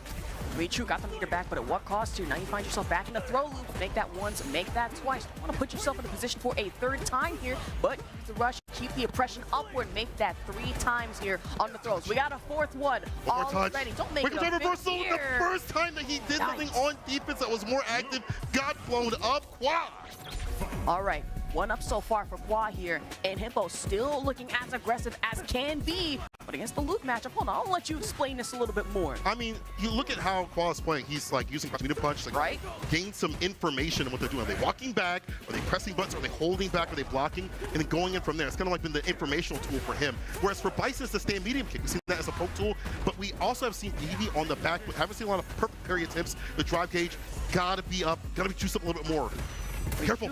Be a little bit more careful. The bomb went off, but not to that much effect, though. At the leg drop double exploder here, scissor kicks right into it, especially from Hippo. Drop the upper, but instead caught crouching light. Yeah, that whip punish was clean off that crouching medium kick. Should get the explosion right here. Oh, he didn't have the charge. We'll just run it raw either way. It would have been a plus regardless, so it didn't really matter. Not too bad here from Hippo to bring it back. And the whip punish on the crouching kick stick button was fantastic. Oh, the drop combo. Same with Qua. He just ran it raw. Man, wall bounce for wall bounce here, but still able to drop it. Not this time. No, got on the blast and back in the corner trap situation again. Qua really likes to play through. Now his game jumps out of it though. Jump kick not working to that much effect though for Qua. Throw loop will though. That jump heavy kick though, even though it's not working out all the time, it's like stopping him from drive rushing over because he'll get blessed. Another drop combo. Not able to find anything after that though. This does put him in burnout. Kick strike those waist a little bit. Maybe looking for a bust out. A level 2 bust out or level 3 could have been the victory right there. So he held back, but now both in burnout. Even worse here for Hippo. Or so I thought. Hit the super. Let's get some bar back. About to say, try to use the sandblast a little earlier from Qua, but we got the super to hit you instead. Burnout for burnout. Honestly, with that much health left on the board, I don't want to say play it risky here, but hey, high reward usually works out a little too well for Qua here. So for Hippo, especially trying on the scissor kick, able to build back meter though. Confirmation that damage is going to be just enough to do it because it's extra. We can do so. And that, the time we asked him to tap parry, the time he got tossed. Of course, final round. The OD DP coming into it from Qua right now. Tried to throw from Hippo, but misses. I don't want to say spectacularly here, but perfect parry. Get that back. Heavy kick. Yeah, take the turn back if it's not. Shaking the screen is not plus. Takes the turn back on the stand medium. Yes, that ends the turn. Heavy drive reversal. Now, if you heavy knuckle, if you try to drive impact the heavy knuckle, at this point, look for level 3 and blow that up. So Hippo has to be wary of that. Put the bomb on him. Scissor kicks just back in the corner. Qua to be a little careful here. Just one wrong button. Obviously, you get crushed, punished for it, thrown for it. Also, with that much meter left, not much you can do here. Shimmy game, though, already with the OD crush and double knee overhead. Perfect. Well spaced. Wake up, super. Block. Did you block? No, you're about to drop. Lay him on the mat. Rearrange the face. Open up. I'm home. Wow. Not enough to kill, though. One more touch still. Not enough. We right there. Just one more is all you can do. The shimmy, the slight finesse and blast above the rest. Qua, 2 game. You're telling me, Qua? Oh, goodness. The man from the skies? Qua. Say, squad, we're not Fetty Wap here. This is Collegiate. I have buses. I want to say we got. He said, hey, what's up? Hello. Okay, we stop. Go get DMCA. Yeah, we got to stop. Lock it. Let's calm it down now. Plus Spring City on the crouching medium punch off the drive rush. Oh, goodness. As much fun as we are having. I imagine our Qua right now keeping up the pressure momentum, especially after Sandblast. Honestly, getting tough with it. The fireball's perfect parry this time. If you don't have the ability to charge it up, perfect parry is a fine option. We got to get close enough to like drive rush jab, and unfortunately, it's CQC we see here from Qua. He gets his victory, keeping it nice and compact with the crouching medium punch, the counter hit combos. He's been aiming for the drive gauge continuously. It's Qua, 1 round away from victory. Start off with the light, the ODDP. About to say, especially against Hippo, this would knock him down, if I remember correctly, into loser. So Qua just 1 away from really just actually on set point, winning, getting scary with it. Nope, stand medium instead, having to opt for the back throw. Yeah, tap parry when you shouldn't. Side switches there. The whip punish. He was aware of the throw. Too far out. The bomb is on. Back heavy kick. Text right after. Scissor kick. Well spaced, well done. And yeah, you can't do that. The 4 frame will interrupt that every single time they go for that overhead option. That's why you have to have the bomb on. Especially after crouching light follow, had to go for the throw. Instead, gets punished. That's got to be some heavy stuff already. OD punish at that coming into it from Hippo. Try to stand knee. OD upper, though. Now, if that would have worked, crushed. You would have been a genius, but it didn't work. Unfortunate. Cycle Crusher allows Hippo to stay alive. He can thrive, though. I don't know if he can take this back. Level 3 on the side of Luke could be a really good early start. Great, beautiful finisher. Drive rush overhead. Blessings from above. Ends it with the rising upper. Got the throw again, back into the corner. Want to try it again and risk it for the biscuit if you will, but punish counter already. Second throw of the round. See Qua trying to risk it, especially after Sandblast. Had to try for the OD, but Hippo pressured back still. It's a one-touch scenario, I do believe. You can find a jump in, something clean with some drive gauge behind it. get something more a little bit light. Oh, if you would have whip punished that, I was waiting for it. Oh. The stomp, back heavy kick plus while we pressing buttons. Oh, this is kick again back into it in the level 3 conversion. Damaging to the drive gauge. It should give Hippo the lead here, a slight one, but enough to get things done. But that does mean that that level 3 turns into CA. More damage on the way if Qua's able to hit it. Don't have much drive gauge as he had before. Drive rush overhead this time. Stand block against that just to not get opened up. Now block slow. Better be blocking. We are just one step away from either going to Memphis and getting barbecue, and Hippo's situation might be ending this early, and Qua ain't careful enough. Oh, the backhand coming into it from another one. Second again, not enough for the No, the timing right, the back throw, doing it wrong. Ooh, that's a nasty throw. Hippo still alive. Some signs of life here. Listen, he almost dropped that game-winning combo. Look, he still up the lockout system right there, but game on the board for him. Either way, you take that. No matter how you got it, you take that, you run with it. True, true. So we still have some moment of momentum here, especially for Hippo. Gotta be careful, though. You were just one away. So we're getting there. We're getting there. We'll see what happens as we get closer and closer towards the finale. Of course, tomorrow will be that finale. The top 4 will be moving up, and the rest, well, will be on the sadder side.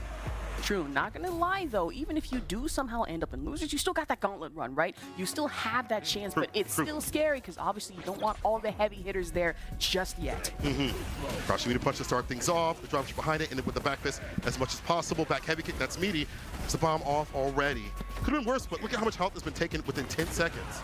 About to say, already down to damage here, 20, maybe 30% if you're lucky enough, but Qua can't be that much of a problem even with the jump over, still able to hit the upper.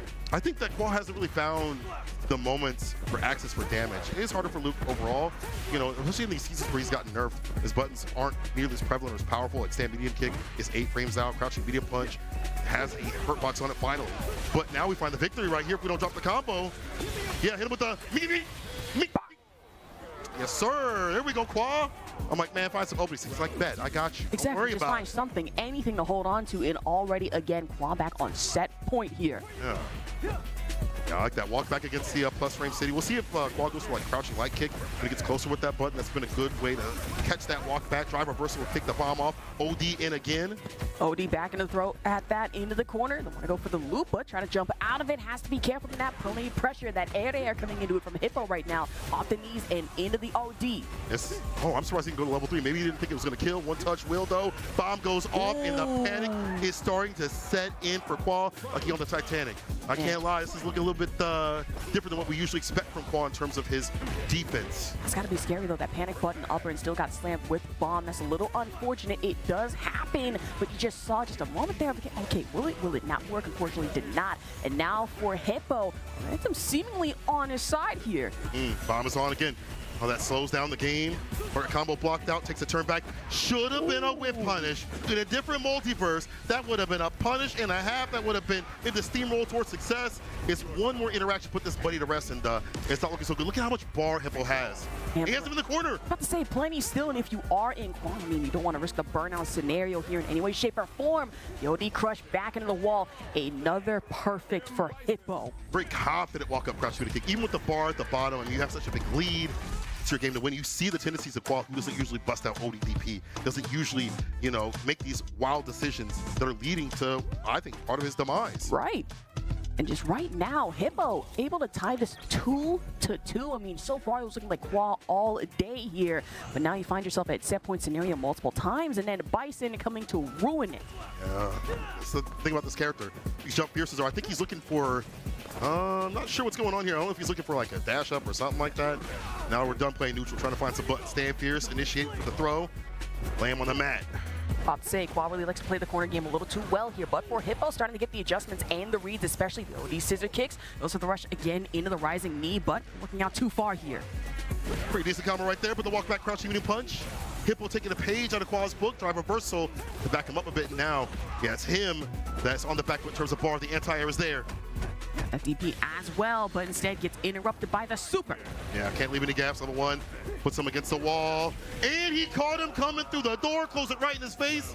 Can you believe it? Set point, Hippo was getting washed. To think that moments ago, Hippo was not looking too hot here, and now Qua finding himself on the other end of this. The ODDP coming in with, though, try the running knee, and instead has to go for wall pressure, throw again. That fierce fireball, oh, meaty fireball. Hippo takes a hit, now goes for the super. He wants to keep the drive gauge as much as possible. Does not want to be in burnout. I like these wake-up decisions here from Hippo. Scissor kick's going to be able to punish this, but maybe not close enough or timed right with the crouching medium punch follow-up on the punish counter. Not just yet, goes through the knuckle, and right now Qua really bursting down the health possibility and put us on set point for either. It could go either way, Cola. I'm getting a little concerned here. It's getting too hot in here. It's time for final game, final round. You'd love to see it. Yeah, I don't like the washouts. I like when they fight back. I like to see a match. Fight back. Get up. You still have some charge left in you. The same can be said for Qua right now. Momentum able to break out of the throw from Hippo. Honestly getting real scary, especially off the knees. And now rush again. Let's see instead, though, with that blast knuckle. Stagger with the crouching medium kick every so often. Heavy knuckle into level 3. I do agree. It gets you a huge lead. Grab up in the corner. Rearrange the face. Yeah, make those teeth into cereal. And guess what? Look at that. The drive gauge. Got a bit back drive reversal. That's good. That's a win right there. About to say, he's able to wake up with the exploder. At that, you love to see the reversal. Almost got taken to Memphis real quick. If you weren't careful enough, would have loved to pick up some barbecue. That's for a little later, though. You have one shot here. No! Fireball interrupts the super. It's up. Projectile inbound. And Qua brings it back from the brink of defeat in the final game, final round. He is the one flying away. It's about to say, into the distance, can go twice as high here, but not able to fall twice as hard. Still able to keep himself up. Qua somehow surviving what was a brutal, nasty matchup against Hippo. Qua, I see you. Yeah, we see you. I see you, Qua. You out here? You out here? You know, that man may speak at, like, lowercase cursive, but his gameplay is explosive. Wild. Yes. Oh, goodness. But my guy is explosive when it comes to his play on the loop. Fantastic work for him. Shouts to Hippo too as well. I did see a lot of good adjustments on his side of things. We'll see him further in the bracket. Obviously, that moves Hippo down to losers, and Qua is the one moving on in the bracket. I do believe we are going to throw it over to the interview. Thank you so much, guys. A phenomenal series to kick things off here. Qua goes in, up 2, loses 2. We go all the way to 5 in the blink of an eye. So, Qua, the first question, how do you stay calm? Things get scary there. You start super strong. We slip a little bit. There's a double perfect KO in there against you. How did you stay calm to find that victory at the end? I was very confident with the neutral, so I didn't really get nervous about that. What I got nervous about that is like the miss input. Like I tried to do heavy punch and the jumping heavy punch came out somehow. I think there was a problem with the stick, but at the end, I think I did pretty well and I'm happy with the result. Yeah, absolutely. And, before we started, you talked about how your prior opponent had played Bison as well. Do you really, now that you've played both of them, think that first matchup helped you learn something for this second one? Yeah, I think I learned from this first one, definitely. Also, me and the Hippo, I think we matched like 3 times so far. It's always full set, full round. We're really close. We're like a lot rivals, and yeah, I don't know what to say. Yeah. I get it. The adrenaline is high. The excitement is palpable. But let's give another round of applause to Qua for a beautiful 3-2 victory in our first matchup here. We've got our second matchup, Harms versus Paladin, in just a minute. Let's get these players out here for some more Street Fighter.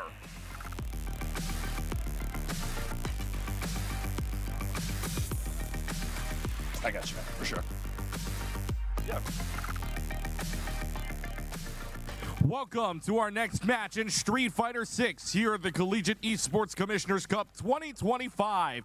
Our matchup features the bracket number 9 seed and the bracket number 1 seed in the upper bracket quarterfinal. Let's introduce our players.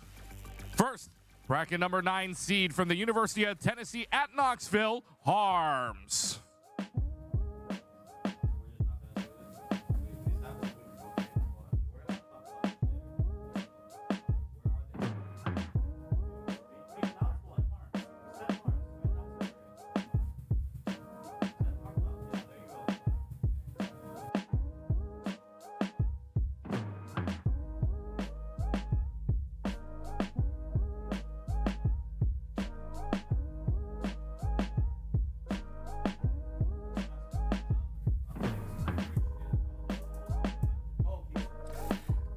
our bracket number 1 seed from Florida International University, Paladin.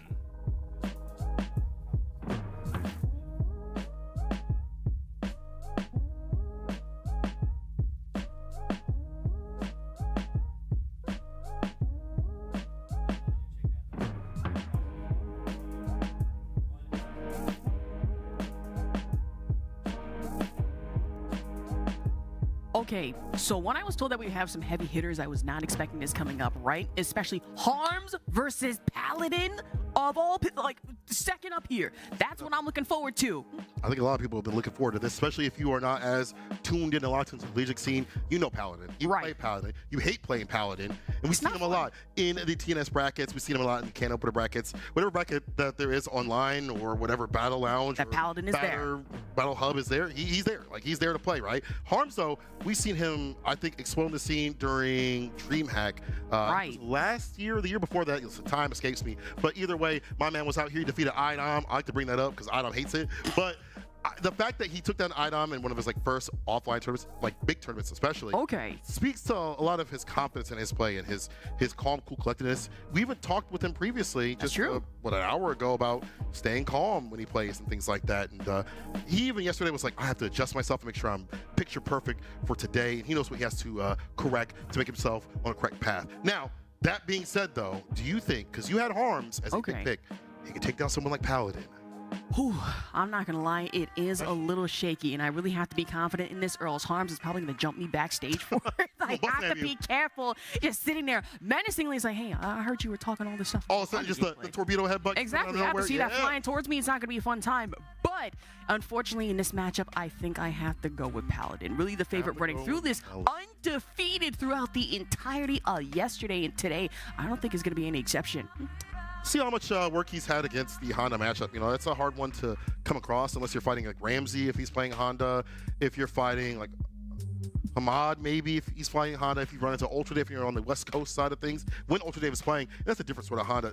They all present something different, but a lot of the tenet of playing Honda at high level is being very, very stable. Turtle-based style. Now that they've adjusted that character in that way. So I think if you're Paladin, you have to look for openings depending on what character you're going to be playing. Ryu, Akuma, maybe not Cammy so much. Those are two good characters against Honda.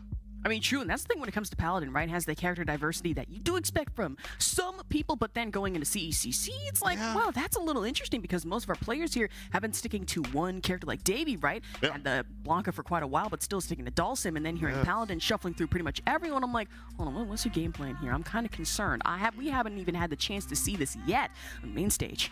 There's pluses and minuses to having multiple characters. Obviously, can fit more matchups, but that needs more time spread out between those characters. And a character like Akuma takes a lot of work to be at like, the highest level. At mid-level, yeah, you can play Akuma and dive kick and Demon Flip, do all that stuff. Like I do, get away with some wins. But when it comes down to the nitty-gritty of the highest level players, you have to go with a character that really suits you. And I think he's had more practice in this matchup with Ryu, so he's going to go with that character. I think that Akuma does really well against Honda, but it's 2 mistakes and you die. So that's why we see the Ryu fly up here. Paladin, man with the hands Harms, let's get it. All right, let's get into it. The butt slam already coming in from our favorite sumo player. I want to say in the world, but for me in the world right now. So you know what? I have some faith in Harms. Some faith. Some faith. We'll see what happens. Rory has the lead right now. He's doing a good job of trying to jail this man in as much as possible. Harms, one of the things that he is really good at is like perfect parrying the fireballs and advancing right after, not trying to be too obvious. Raw sweep from Paladin. Hello? Uh-oh, and already back in burnout. Harms not exactly in the best position, especially off the charge in the DP. And back throw into it already with the wall stun. That charge again to jump cancel. Beautifully meaty. Staying fierce, heavy kick, heavy butt, so you dim down the scaling into level 1. Shinku Hadouken. Uh-oh. It's not over with the overhead. It wasn't enough. Yeah, just 1 HP and a dream. You'd think, okay, Harms could fight back. Well, no, not in that situation, but hey, always have another chance, especially, but going into the Tatsu instead. One more, make that 2 more, but instead gets slammed with the chops. Yeah, big mistake right there. What was that mix? It's mixed, people. You see the overhead, the side switch, you all got hit by it. And yeah, that's plus Rate City right there. Caught in front of press buttons, got a counter hit. That was actually godlike Harms. Tried the flying head slam instead, but of course, going for the grab, and that's going to be a good chunk of health already taken off of Paladin here. The jump in, head slam again with the fly in cross corner, but instead go for chops. I like that. No heavy buttons right there at that distance. You might get jump pierced on and then might pay with your life. Raw sweep again, Paladin just sending those suckers out. Back throw. Drive rush going to be interrupted with the super. Well done, so the arms up. Set. Stop that. Work for me. That wake up super is going to hit you instead for cross screen though. Maybe not cross, but right there. Exactly. Stop where you are. Right there. All right, the throw, dash up jab, and the Hashikeki. So get the spin because they're counter hit. Level 3 wants a big lead in the bar back. Then with the Shoryuken! Look at that huge lead right now in health for Paladin. Exactly, play after my cinematic in the first place. And right now, Harms having to play the defensive game even with some amount of meter left. And that footsies that we do like to see, especially, but from Honda right now. Gonna need more than that, especially going into the rush, trying to crouch a medium kick. But I'm ducking the overhead, but not a lot over that. Pump break cancel, hands ends the turn. Not a lot of bar. Perfect parry and the punish right after. It's my favorite book. I read it every day. Yeah, hit him with the super. That's going to put him in burnout. It's your game that you could possibly win depending on how things go. Before he gets that level 1 back, drive impact. Ooh, yes, even sir. risks the burnout, but we got the charge instead. Jump cancel, down chop, and for Harms right now, looking a little too clean with 1,000 hands. Slaps, jump again, but instead, Paladin going to build back the meter. Oh, it didn't. I lied. The timing wasn't there. The timing wasn't there. They did buff that, so you can get the projectiles faster, but unfortunately, the timing wasn't perfect. And it's hard. Some of the different versions of reuse Fireball make it difficult to always time that properly. Harms had the right idea, wrong execution. How did it come for that neck? I mean, honestly, for Harms, though, I will admit, though, giving Paladin more of a problem than I initially thought here. And Paladin, mind you, went undefeated yesterday, but today, I have more of a problem, especially some of the heavy hitters. Perfect parry, trying to get a jump in right there. Well space on the donkey kick, making sure it's not punishable. I like that. Anti-air, using the butt slam, baits out the drive reversal. Nice and close for the mix. Driver stay medium. Look at that, killing the drive gauge. If you're not holding parry, it is looking devious. OD. Here we go. Slam already, get the charge up. Buffer through the fireballs here. Butt slam to really close the gap. And for Paladin right now, trying to crouch heavy kick, but not opting out set. Down chop coming into it from Harms right now. ODDP though gets punished. Back into burnout. Yeah, too big of a risk right there, but what can you do? About to be a burnout at that point.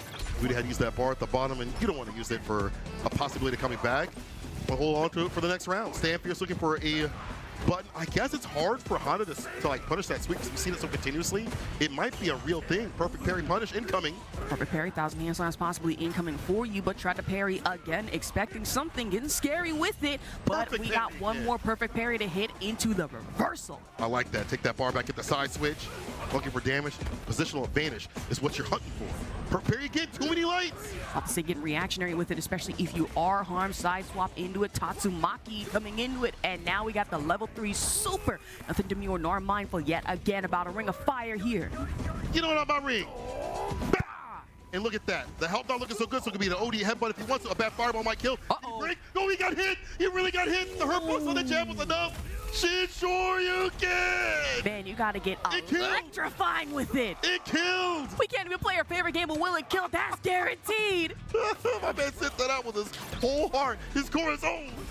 Oh, goodness, but already jumping over the fireball, especially with the butt slam, drive rush, down chop with the leg. And for Harms right now, we get a good chunk of health, but trying to stand, actually crouch fierce coming into it from Paladin, 1,000 hand slaps, jump cancel. Yeah, trying to go for the reset, I do believe. OD command grab did not work out. Only north and not go south. Walk up, throw on the tap parry attempt. We block. Even better, we parry. We drive impact.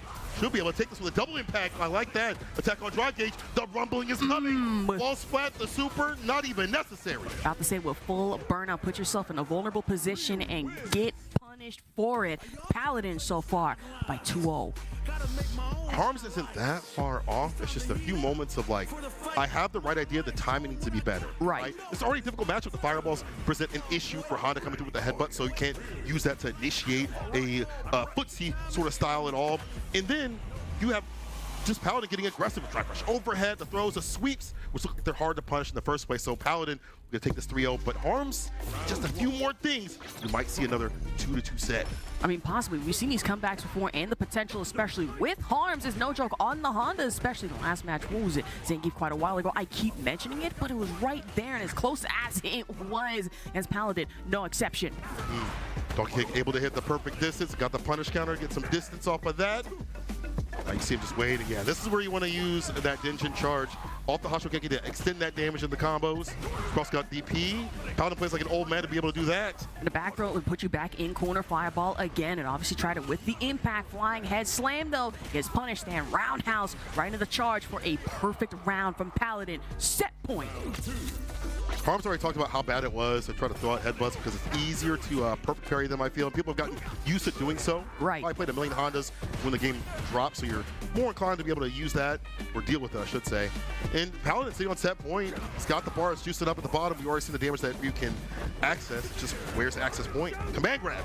There we go, rushing to the grab at that. Buzz slam coming into it from Harms, but even tried to jump in from Paladin. Not working to that much intended effect. Fireball gets perfect parried instead. And Tatsu Ender into the rush. Crushing beauty kick into the charge up right there off the Hashokeki. Tatsu for the corner carry. Trade conversion. Almost got it, but got the plus frames off that either way on the medium. This should be the end. We do DP level 3. He will. Yep. With the jabs, 20%. So it's scaled. But this is a hefty amount of damage, and that is Ryu. It's a one touch. That's 1 HP right there. And for Harms, you got to be careful with it. OD coming into it. Back throw puts you in the corner, and against Paladin. The comeback potential. Remember when I was telling you about that? I was talking about it earlier. And so far for Harms, able to keep himself alive just by a shred of health. Really, it's by admission of him and not even his character. It feels like his character doesn't present that comeback factor. It's just him with the right reads and the... Right. Honestly, if Paladin had calculated that just a little bit better, that would have been the kill. But again, Harms ride that momentum. Crouching beauty kick to catch the walk back. Drive rush, crouching beauty kick again, using more of those extended buttons to catch him trying to retreat. Got some hand signs, perfect parry right into it from Harms right now. Chops into the rush again, down leg, and already... Actually, I thought he was going for a butt slam in there, but instead parried again. Wait for the charge at that. Back throw instead coming into it from Paladin. But, oh no! Drive impact to make sure you get an even bigger combo on the way. More about that corner play. Drive rush overhead. Plus, it's a one-touch scenario. He's got that bar. That level 2 could be coming through. Depends on the combo, Ash. Depends on the combo. We got plenty of bar left. I mean, for Paladin, but right now for Harms, we got trade out in damage right now. Tried the fireball. The rush! One touch was all you needed, and Paladin did just that. That fireball was escape. That was right there. Throw out the fireball, make him go for the clap, go for the driver's crouching, medium kick right after that to catch them standing. That's why I was landing. That was really smart stuff for Paladin, playing around the reactions of Harms and understanding what to do. Not bad. Not bad. Paladin. Yeah. We intimidated the camera. That's right. In his quiet voice, he like, let's go. Let's go. Oh, goodness. You see that, Cola? You see that? Get him out of here. You know I can't hear you, right? Oh, he's you're dead? Is that dead? Is that there? actually? I don't know. Oh, there we go. What's up, Dad? How you doing, Dad? Oh, goodness. Shout out to the family. Fun out here. Shout out to Paladin. And good stuff, brother. Good stuff. You know I can't hear you, though. I'm up here. You're down there. You're tiny. Let's think about it. It's technically like right around the corner and whatever. You know what? Yeah, we're on the stage. Either way, still works out. But Paladin, bro, that got a little too close for me, right? Especially after that last round, Harms. 1 HP and a dream, still able to claw back to life. But Paladin said that and said, I took that personally. He said, how dare you? Exactly. That's not going to work out for me on Wake Up. Of all things, you know what I'm saying? It worked a little too well, though. That's the scary thing. It's about my boy. I'll say this. Hey, man, calculate your combos better. True. Right? Simply calculate your combos better. But he will, as he moves through the bracket, again, the top seed, top pick for many, for people watching inside and outside the collegiate scene. Right. Not bad, not bad. So that concludes that match. We'll have some more coming up too as well, but already these have been bangers. It's just, I feel like not only is this like a huge stage, but it's also a teaser for some of these players to be going out to like combo breakers, CEO, things like that, and doing damage out there. We've already seen it with Blue and Paladin. Some of these players have already pieced you up and you probably didn't even know who they were, but now you know even more. Right, and when it comes to Street Fighter 6 in the first place, or Collegiate, right, when I was first brought on, I didn't expect this to be as big as it was and as fast growing as it was, right? Yeah. And now we're already hearing mentions, yeah, you know, high school Street Fighter 6. I'm like, whoa. No, that's true. Whoa. I worked with Play Versus for that. Wild. Them cats were good. They were actually goodness. mad good. So we're going to go to our next match, it looks like. I don't know if we're going to get an interview, but we will be going to our next match real soon here. All right. Let's see what that is. Exactly. Should be exciting. I'm looking forward to it. As much of a banger that last match was, I'm expecting this one to be more so. Expecting heat. I expect heat from this point on. You've already had the first day of group stage play to put your seeding on. Now I want to see violence. All right. Time to throw it over to the introduction.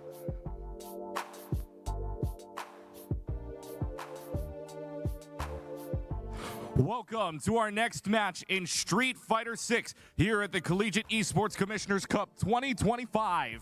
Our matchup in the upper bracket quarterfinals features bracket number 5 seed and bracket number 4 seed. Let's introduce our players. First, bracket number 5 seed from CSU Long Beach, Abyssal.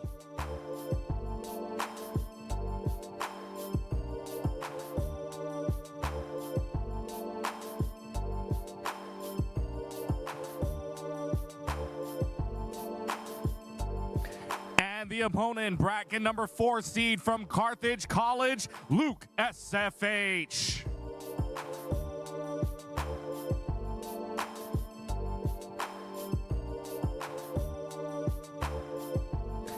And now please welcome back to the stage your host, Septilence. Hello, everybody. We're back with a little bit more Street Fighter with Luke and Abyssal coming in for our third matchup of the day. Come on a little bit closer for me, guys. So this is going to be a really interesting matchup. We were just talking about this backstage. So, Luke, you're able to make it in on a bye round. Abyssal, you're able to come in with a 3-0 victory over 23 to make it this far as well. But you guys are about to make CECC history for several reasons. You've both made it this far, but you're about to be the first ditto matchup in CECC history for Street Fighter. You guys are coming in with the same character. You both play JP, and you both do it very well. How do you guys feel going in, playing against someone playing the same character as you? I think there's a lot of mind games because we've played each other a lot, so kind of with both characters being long range, it definitely makes it a little goofy. Absolutely. How are we feeling over here, Abyssal? I'm very confident coming into this and very confident that I know my character better than anybody else. Absolutely. So coming in, Abyssal, you're coming in off a warm-up round, right? You were able to play that first round. You found that 3-0 victory. Do you think having that extra space, that 3-0, helped you warm up a bit more for this? Most definitely. I was practicing the matchup last night as well back in my hotel, so I'm very prepared for today. Absolutely. And Luke, over here, you had that bye round we talked about, but I'm sure you've been warming up somehow. Do you think you're feeling warmed up enough to win this? I sure hope so. Only one way to find out, I guess, right? Gentlemen, let's see that handshake, and let's wish them best of luck for Street Fighter match number 3.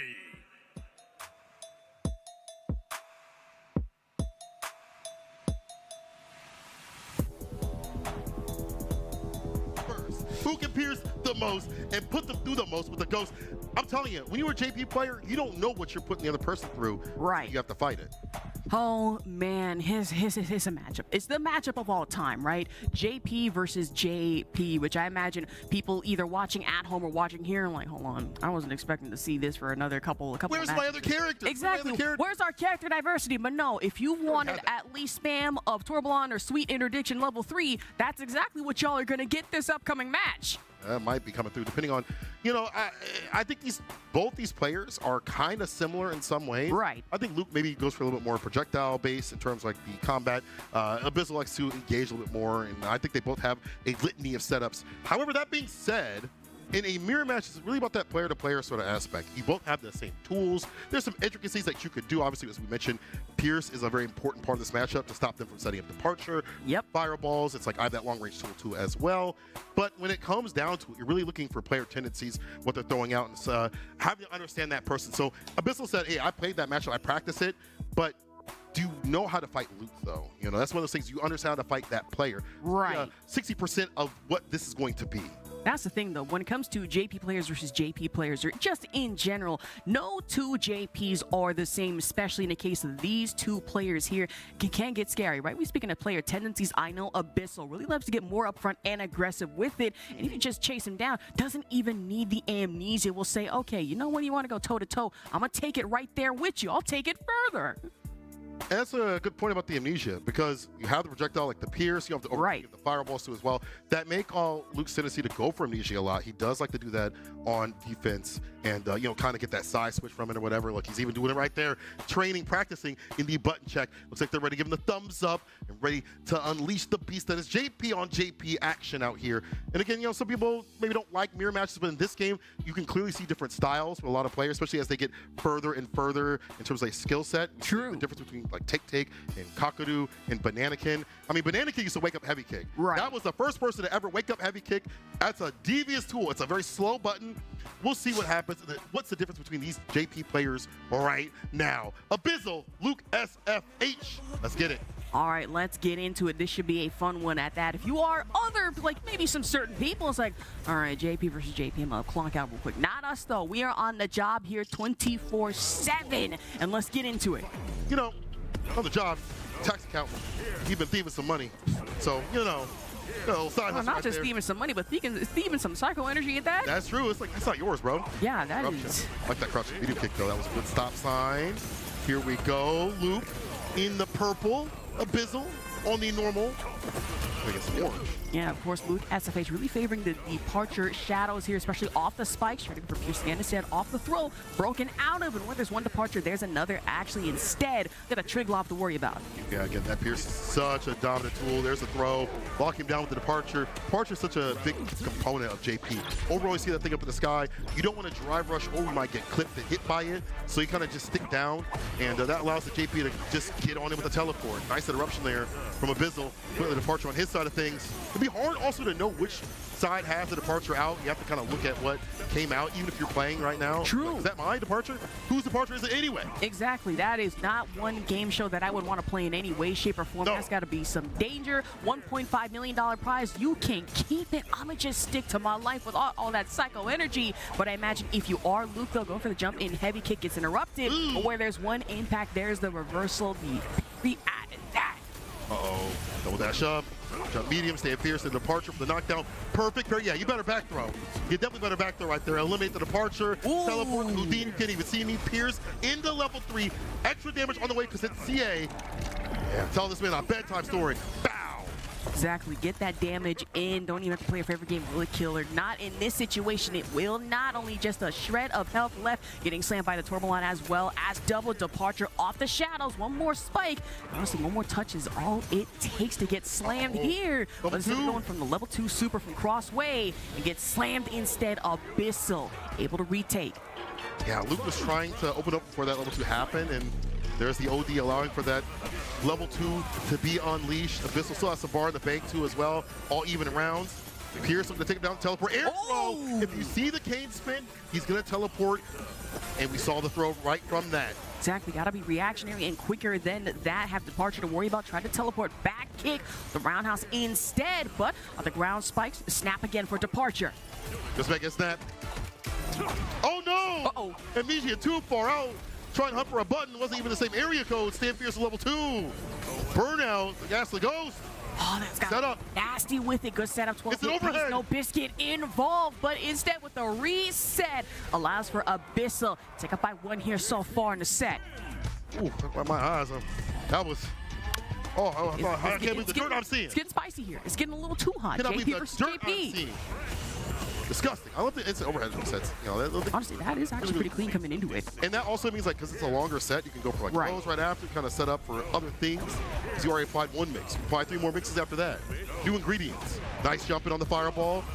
Should be able to take him to the corner, step departure once again. Yes. Back up against the wall, departure set up that air-to-air action, tried to spikes, but instead it gets thrown for your troubles. And now Abyssal, a little worse for wear, tried to block, but instead gonna get taken out.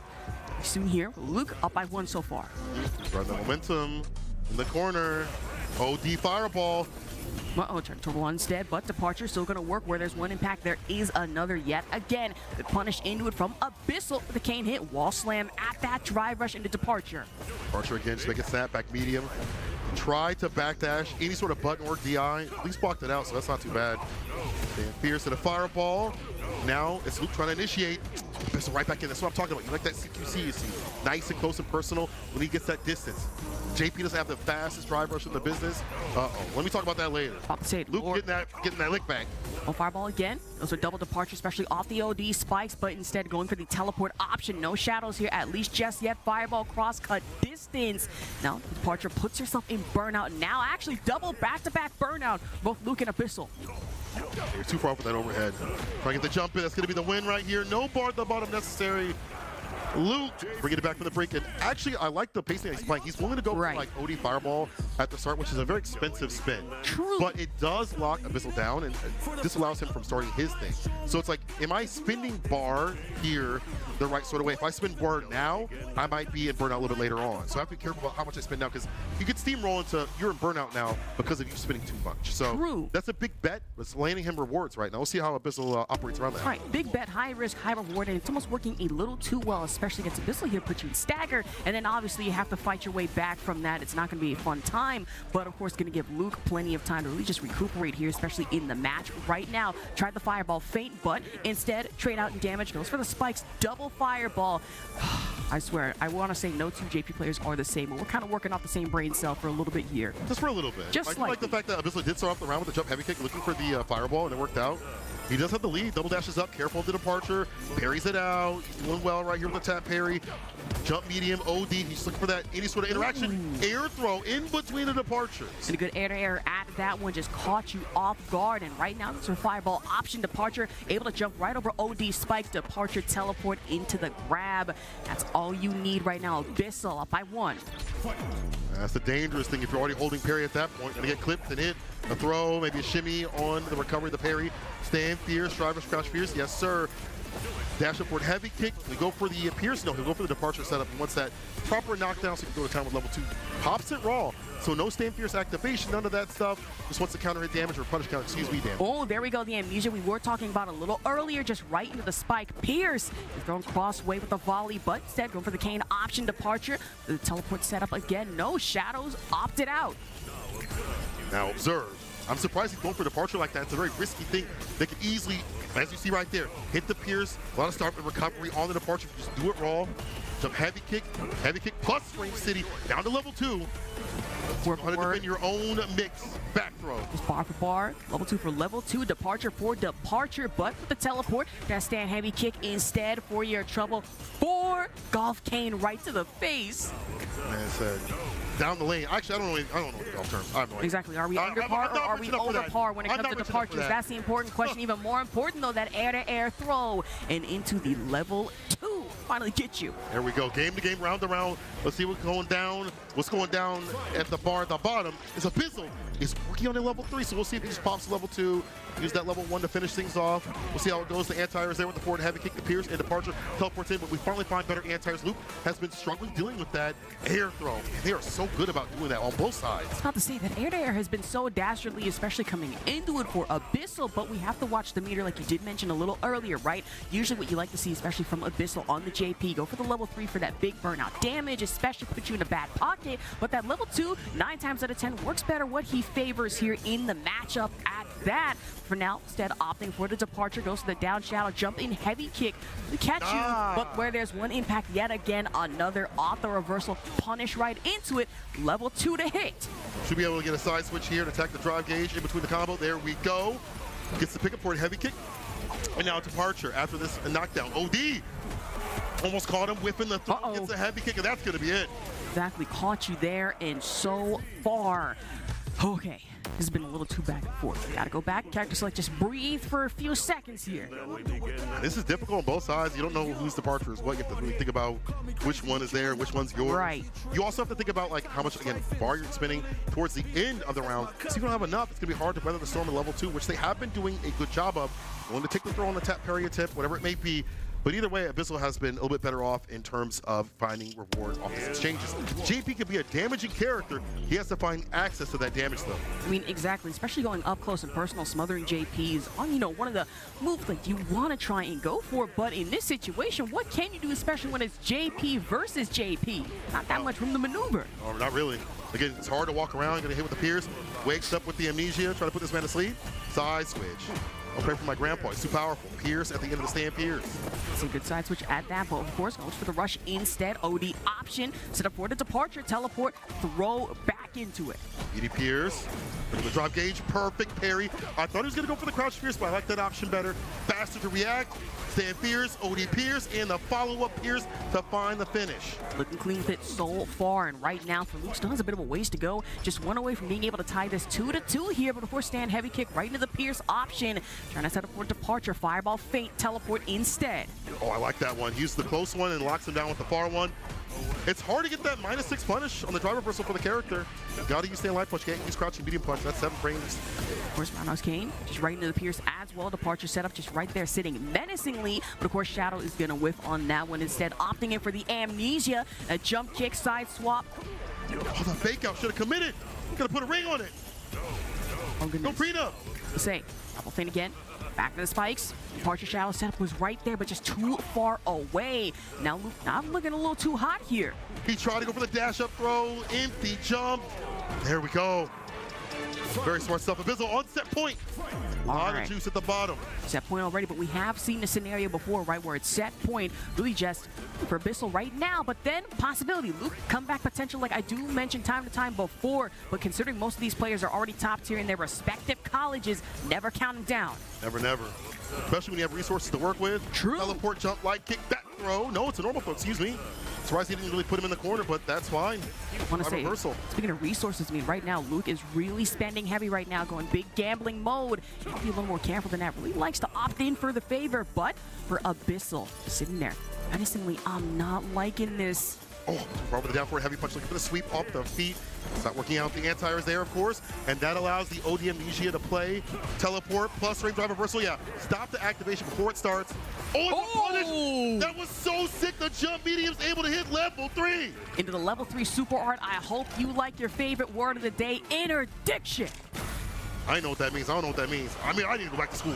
Perfect parry. Yo, give this man a punish. Level 2 to get the side switch. Brace starts up. Go to level 3. You might have killed a lot of drive gauge, maybe more, but you'd rather get this positional advantage over the damage. OD, he spins the rest of his bar. Luke, last right decision possibly. About to say high risk, high reward. We have been seeing plenty throughout the day, but for Luke, just might regret it. Abyssal just still at almost 3 bars a meter right now, getting scary. Oh, the Pierce is faster. And it is going to be the JP Master Abyssal moving on over Luke in the mirror match. A little bit faster. He's quick with it and quick-witted. That man is clean when it comes to going for these pierces at the proper moment and holding his bar at the proper moments as well. So he's not in burnout, so he can interact with some of these ODs if need be. Abyssal. Not bad, brother. Not bad. Man, not bad at all. But you know what that means? Now we have an absolute JP menace in our losers bracket. That's not a fun thing to watch out for here. Oh. It was going to happen no matter what, right? True. One of those was going to go down. Yeah, one was going to go down. Psycho menace. So, I cannot wait to hear what Abyssal has to say because he's been more of the silent type, but I kind of want to hear him pop off. I know you can hear me, Abyssal. I want to hear a little bit of a pop off, my G. I know you're not in the finale, but let's see what he has to say. Thank you so much, guys. I'm still Septilence here on stage with Abyssal after a great 3-1 victory here against their opponent, Luke SFH, going into the JP Mirror matchup. The JP Mirror matchup. That's what I said originally as well. So going into it, Abyssal, going into this matchup, you know, it's tough to play your own character, right? You said at the beginning of the interview you felt you played it better. It came down to mechanical difference at the end. But what is it about the way you were playing that puts you in the winner's seat? I think, so I played Luke yesterday in the round robin, and I got reverse 3-0'd. I lost 3-2, and it was just mostly about me getting in my own head. Because I know that I'm the better player, and I know that I know my character better. So at the end of the day, it was just remaining calm and playing my game. Without a doubt. So, I mean, are there any tricks or secrets you have to staying calm? I've said it a million times about you that you have been so relaxed this whole weekend. And what is it that anchors you? What is it that keeps you calm? You lose a match, you're able to go in twice as strong to the next one. I think a lot of the confidence comes from being seated lower than I thought I should be. And, you know, people see that and they doubt me in the harder matchups, and I'm just here to prove them wrong. Absolutely. So going in, you know, you found a lot of victory. You're very close to the end of this winner's final or upper bracket, if you will. Is there anybody you're looking to play against coming up soon? I think I'm playing Paladin next in the winner's semis. He's a very strong player, and I'm looking forward to playing him. Absolutely. Well, hey, Abyssal, appreciate it, man. Thank you so much. Congratulations. A great job. We're going to go ahead and get this next matchup ready. So let's make some noise, A, for Abyssal, but B, for some more Street Fighter. Let's get excited.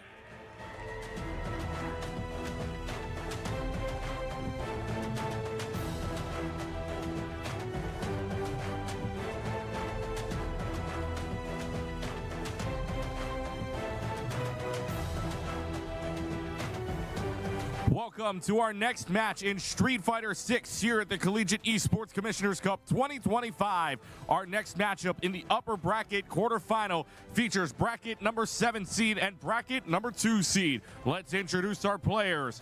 First, from bracket seed number 7 from the University of Texas at Arlington, Davey.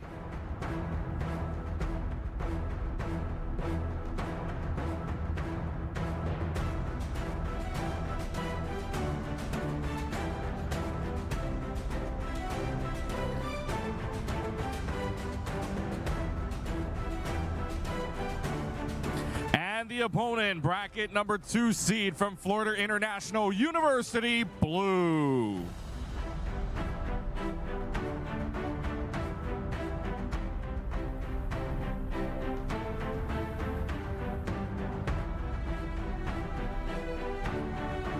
And now, please welcome back to the stage your host, Septilence. Oh my goodness. Hello everybody. I'm getting a bit of deja vu. We are going to be jumping into our 4th and final Street Fighter matchup here. We've got Davey versus Blue. Gentlemen, come a little bit closer for me coming into this. Davey, we'll start with a question I've asked a lot of our players this weekend. You come in on a 3-1. You had to play into this. You're able to make it this far. Do you feel that advantage is going to be big for you? Do you think having that potential to be warmed up is going to help you in this matchup?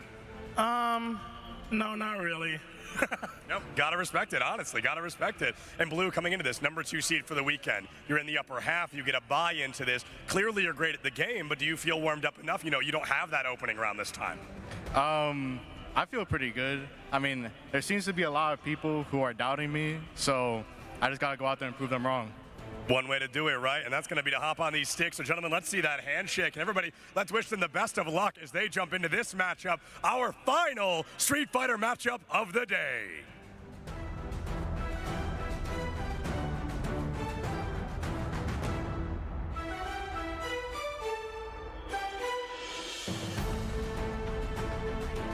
This should be a fun one. It's our final matchup for Street Fighter 6 of the day. We got plenty more tomorrow, but for now, it's that Davey versus Blue action. Tell us a little bit about this matchup coming up. Well. Davey already prefaced it. Dude said, Kami said no. It's Sim versus DJ. And it's like a fun matchup because DJ has so many tools he can present to disrupt what Sim wants to do. The fireballs, OD Fireball, Heavy Slasher, they're all really good against Sim trying to put out a limb or a fireball in general. They're better than his, and that allows DJ to get in, right? True. Anti-airs, back heavy kick, the DPs, even the crouch heavy kick is really good against what Sim wants to present to as well. There's some things that Sim can do to bait out the crouch heavy kick, but it's riskier more often than not. Right. So on paper, generally speaking, DJ does a really good job. In fact, DJs are licking their lips, loving this match. And so, you know, if you're Blue, you're like, oh yeah, I get to fight a Sim. However, this is Davey, a dog that has been fighting bad matchups and does not care. He wants to run with the Sim, and he's already conquered some bad matches as we've seen previously, but this one stands in his way to move on further in the winner's side. Right, that's the thing that people really don't know about Davey, and that chat was running over in Capcom Fighters. Is like, yes, Davey has a PhD in Yoga Fire. This is no exception, I'm gonna tell you right now. But for Blue, more so, PhD, working towards a bachelor's in Jackknife Maximum. You have to watch out for that as well. But this is a matchup I'm looking forward to. What? Hold on, what's that? Production? Oh yeah, they just told me it's Simology. Oh! Davey has a bachelor's in master's in Simology. Master's My bad. Okay. My bad. We working towards an MMD, possibly PhD? What's going on here? Could be. And listen, Blue just likes Octail, okay? Right. He gets to level 2. He's got the rhythm. You know, you see him on the dance floor. You also see him in these sets out here. We talked about how dominant he has been in these top spots. A player that people don't really put a lot of respect on. I think people gotta start doing so, right? You know, top spot of East Coast. That's like true. The finalists, being one of the finalists out there for that CPT, as well as top spot of Frosty Fostings. That's all 700 players were out there, and he was in that top 8. I was about to say, that's not an easy feat whatsoever. You look at that, and it's like, hold on, who's this collegiate player that absolutely tore through most of the bracket for that top placement? But as we heard, we're not even getting a button check. We're just hopping straight into this. They said, I'm already warmed up. I just want to fight. Exactly. Y'all want to see the fights, so let's get it. You know what's about to be. Davey, Blue, let's go. Let's get into it. Really saying, forget the button check. I don't want peace. I want problems. This situation, we got I want Street Fighter 6. Oh, yeah. Shimmy game, not so insane. The crouching media punch, a little bit longer, gets the punish counter. That's what I'm talking about. The OD Fireball, when you think you want to press a button, we did the nasty combo. We had to charge him with the DP after that. This man's a real DJ player. Excuse me. We got the jackknife action already coming up in full force. Down switch into it, but that back throw action from Davey. Love to see it, especially limb extender, but double fireball to hit into the yoga float. Holding parry, try to get that drive gauge up as much as possible. Jump medium kick also is a good tool against this character. You know, you can catch some of these preemptive limbs before they can even come out. True, jump in, already into the grab though, back in the corner, try that perfect parry, expecting at least a little bit of a follow-up. Should have expected it a little later. Yoga teleport, and for Davey gets off with the super. There we go, Davey taking the first round. Despite the fact that we saw the things we were talking about previously, they didn't lead to a lot of damage here just yet. We'll see if Blue adjusts. OD fireball to start things off, try for a stand fierce. Misses what I think was supposed to be, that E drop. Able to get the second time, stay fine. Oh, no, maybe should have button checked. I was about to say, we get a little bit of a deja vu into PTSD. Almost thought that jackknife would have been punished again, but not accordingly. So for Davey though, able to quick recover at least for the moment. Has blocked against fireball, jump over the other one with the delayed fireball at that one. Like that, the hop and a jump medium kick, trying to find an opening right there. Davey holding tight, now using the OD fireball to lock him down a little bit more. At that point, you like to go for bar for bar, like them spin the bar. He almost got the jump. Fierce will catch him on the recovery with the crouching medium punch. The fireball again, just buffer through. A little too clean with it, tried the limb extender, but no, going for the feint option instead, but caught right in the middle of rush. Fireball back in the sky, fall twice as hard here, especially off the back throw into the corner. Getting that drive gauge continuously. Yoga Noogie. It's a one more touch. What's it gonna be? Jump Fierce gonna be knocked away with the DP in play. He had the counter. I wonder if maybe medium would have worked right there. Maybe not. He had the range to do it. Medium kick. Possibly, as my professor likes to call it, the otherwise possibility of an alternate universe. But in this universe, instead, you get slammed with the level 3 super coming off of Blue. That is a win and a loss here. You lose the round, but DJ without bar level 3, right, or in round 3, excuse me, is a big loss for that character. He's looking to spin that bar at the very end of everything to get the win or get a lead. Now there's less defense, so if Davey puts him in burnout, this is going to be even harder for Blue to get out because it's a very common thing for DJ to go there.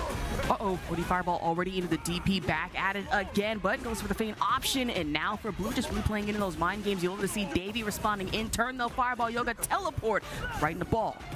DP right there. There's no chance for an anti-air. We talked about how Sim's anti-airs are a little bit more predictive, a little bit on the slower side, especially that Yoga uppercut. That knee shot is even more dangerous, deadly to deal with. Back feint that you do love to see from Blue here. Just get with the tricky options, but instead, watch Fierce. Down knee. The flame, careful now. Your bar not looking so good, so he's back walking away. Again, OD fireball trying to get in. A little bit too risky. The anti-air back Fierce. Yoga lands. The say has to buffer through, but already back in burnout. There's not much you can do. Just try to build back up on your meter, but getting scary with it. Fireball once, fireball twice, and just walking up to you menacingly enough for the wall crush. That gum level 3. Oh, it's level 2 for this one. He doesn't need level 3. He doesn't even want to watch the cutscene. That's the crazy thing. Right. You'll see I expect level 3 too. That's what I expected. I was calling that. And I looked and I'm like, okay, that's fine. But instead, level 2 option. I was sorry I was unfamiliar with your game and you made me look like a fool. You know what? Thanks for making us watch the cutscene. He just wants to get it done. Exactly. We're going to have some barbecue. He's like, where's Terry Black at? Exactly. Get some of that. How far is that out? You know, was it 2 miles away? I mean, we are in Texas. We got the brisket option available, but that's for later. Yeah, that's for later. Right now, it's all about fighting in the streets. Medium so bar, try for a shot back, heavy kick, trying to catch a throw and tip. There's nothing doing. We're AO. Oh! Dang, the that back spacing. Teleport, though, into that delayed fireball. We already got the parry option. Not going to work out for Blue as well here.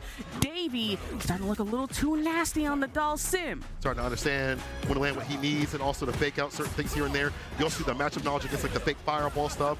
Driver for a beat kick, hella plus, gets a jab right after. And this is a problematic thing here for Sim. It's hard for him to leave the corner unless you're doing things like this. Innate reversals, like jabs and things like that to get you out. Man, we have to be more careful than that, though. Was expecting the parry option, but thrown once and grabbed twice here. Fireball and already into it. Davey, burnout, ends with a so back from Blue.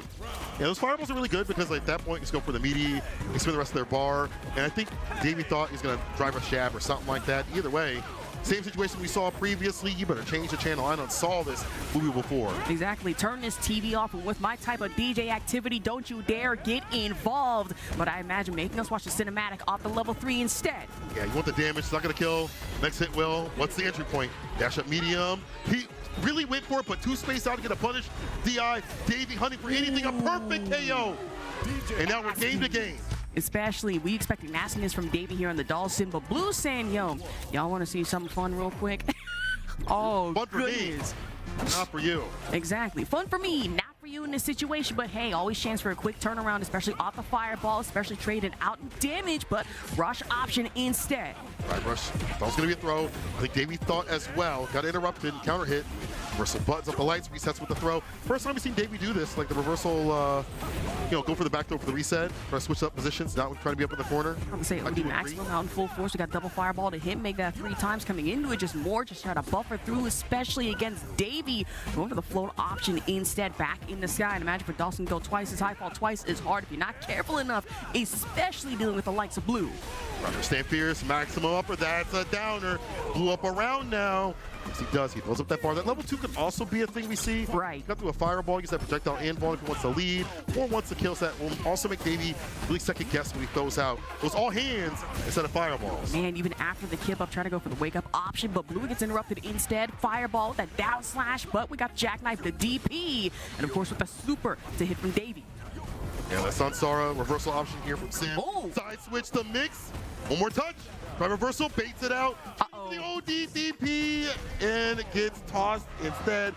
And honestly, at that point, you probably would have died because you would have been burned out regardless. True, but here's the thing, though. We're starting to learn from our mistakes because 9 times out of 10, Davey has not really been punishing that DP. Instead, this time, learned the last time. And now we got it here. That's fire to see. Love to see these readjustments from these players, but even with the back teleport, still gets hit instead. Drive rush for your troubles. You need more OK off of that, more advantage off of that on the knockdown. Perfect parry on the knee drop, but too close to the ground. That allows the back throw to happen for that guessing game. Usually, you like it to be higher up. This is not looking so good. A level 3 could be coming through. It's just what's the access point? OD fireball into something nasty. Driver stand medium for a medium so bot that can also hit confirm into level 3 for a finish possibly. I'm about to say, we look at the differentials right now. Meter not looking too hot. Really just for Blue right now, spending a lot, able to build back up at that level 3 like you did mention. Would be dastardly, but might not even need it in this situation. That's going to be the DP instead. OD at that. Add that charge up for the OD jackknife. Game point here for Blue. Said people have been watching me not speed on my name right. I'm gonna show them. You gotta hit I gotta show them who's the alpha. Wrong player, wrong player. I was about to say, wrong player. Wrong player. But Blue, seeing red right now. He's up 2 games, getting a lot more aggressive. Like the knee shots when he gets close enough to do so. Drop that where it's harder for Sim to interact with. Heavy kick, but no drive rush right after. It's easier to be able to get a punish or a follow-up on that punish, I should say, on the heavy kick. Surprised Davey wasn't able to do it. I'm gonna say try to drive rush grab option instead. Yoga teleport back into the fire. No delay on that one either. Putting fireball, just lock him down, want to spin that bar. Look at my man, just walking, menacing, and also building a bar as he does so. Lead here for Davey. Lead at that one. Actually, a great lead. I just looked at the health bar just for a few brief seconds and already gone. Davey by 1 again. Possibility to set this 2-2 here. Blue might have to spin a little bit more OD gauge, like OD fireball. Spinning some now for the drive rush. Heavy air slasher, drive rush jab to enter in it with the medium so bod for the Oki. Nice and close, I can smell your breath. Man grab, tried that. DP instead going for the feint option, and now really with the fireball into the teleport at that one from Davey. Avoided the knee bomber, but diagonal cross cut. Doing a really good job of like not having some bad buttons, and when they are extended, they lead into this. The level 1, killing the drive gauge, getting a nice little, well, I wouldn't say lead, but a further lead, at least a little bit. Air, no, jump fierce space from the end on the ground. At jumpers, we haven't seen Davey really pop out a lot with. Has worked a little too well in some situations, but Blue especially learning from the last matchup that we've had here, especially in the Doll Sim matchup, knowing better. But as I say, that perfect parry into the fireball upper, and now I'm going to worry about it. Perfect parry, actually, excuse me, parry just again, and out the wake up. What's going to happen? It's hard for him to spin like an OD fireball unless the gauge is green because he's going to go into burnout. So Blue's getting active. It's a drive rush attempt. The super. Show this man the sun. The sun Sora, Davey. Man, and here comes the sun for Davey, and against Blue, it's getting brutal. Oh, let's get real Blue. He's not being able to get the lead like he likes to. OD fireball now to initiate, have to expend that bar. And you also have to think about the buttons you're utilizing to get some bar back too as well. Side switch, able to get the cross up, and the toss right after. Dash, drive rush for medium. Rush into it, try to feint instead, but we got Sobat back on deck. Able to burn through most of that meter. Jackknife maximum, the OD version at that. But fireball up in the air, Yoga teleport, get that side swap, and Blue getting a little too close to burnout. But hey, still able to stay alive, and now set point. That jump here is fantastic. We talked about how these anti-yoga uppercut, especially, a little bit on the predictive side. That jump here is just landing on the dome before there could be any sort of hard hat protection. Man, Marble protection here off the parry. Tried to fireball again, coming into it from blue, but instead, OD fire for your troubles, trying to slide in, but that fireball again. Heavy air slasher claiming a lot of space. Heavy kick off the drive rush. Caution light kick opener. Plus Frame City ends the turn with the crowd. He could have been tossed, but now he's in burnout. It's back in burnout state for Davey, not looking too hot. The nastiest doll sim on the block might get put down. If you're not careful enough, back teleport still gets caught in the DP and looking a little too close to call you. It's right there. Anti-air with the OD jackknife to seal the deal. Blue. Again, seeing red and taking down Davey after having to solidify his gameplay just a little bit, brings it back from the brink. You know, that man, look at him. He calm, cool, collected, but I know he's thinking some crazy tossing up in the head right now. I was about to say, we're in a collegiate setting. You can't pop off as well as you want to. But he looked up, he smiled. He's like, ain't nobody doing it like me. Ain't nobody playing DJ like me, dog. I have some things I want to say, but obviously I don't want to get canceled anytime soon on a twit longer, but that's fine. Still able to crash through and in raucous fashion on the DJ. Fantastic stuff. It's hard to find a matchup, you know, with a sim. It's difficult to get matchup experience. So congratulations to Blue moving on the bracket. We'll be seeing him real soon, especially tomorrow. I think we're going to be able to get the interview here in a second. Again, Blue, not too bad. I guess your DJ, kind of nice. It's kind of nice. Did you see the action that happened here? All right. Hey, all right. put some respect. Throw it over to Blue. Let's throw it over to Blue. I want to hear what he has to say. Exactly. We got to hear the interview. Let's get into it. Yes. Thank you so much, guys. I am Septilence here on the main stage of CECC with our fourth and final Street Fighter victory here today on the main stage. Blue, a phenomenal performance there on the DJ, and you and I were just talking about this. DJ is a lesser played character. He's not one that we tend to see as often, so I would love to know, what advantage does that typically give you? People aren't at home practicing DJ matchups. They might not know the moveset as well. Do you think that helps you find so much success? I think you said it. A lot of people don't really play against DJ, and it's hard to find practice versus him. So when it comes to a stage like this, there's only so much preparation you can do, in my opinion. Yeah. And I mean, did you feel any additional pressure going into this? Because Davey, to my knowledge, is the only Dhalsim player, even all the way back to the qualifiers, I think was the only one. Is that a matchup that you were less familiar with? Not exactly one of the characters I play the most, but I'm pretty comfortable in the matchup. Davey's a really strong player, as you saw. Like, it wasn't easy, went to the final game, but me personally, I'm very comfortable with that. Absolutely. And what keys to success were you finding to stay calm? Because it was a really strong start. We lose a little bit of steam in the middle, but we are able to find that victory at the end. What keeps you level-headed in times of stress like that? I think the most important part when you're playing at these tournaments is to have fun. Like, I'm having fun when I'm playing versus him, so I always remember that. I find excitement going to the last game, going to that final round, and being the one to come out on top. So that's what I like.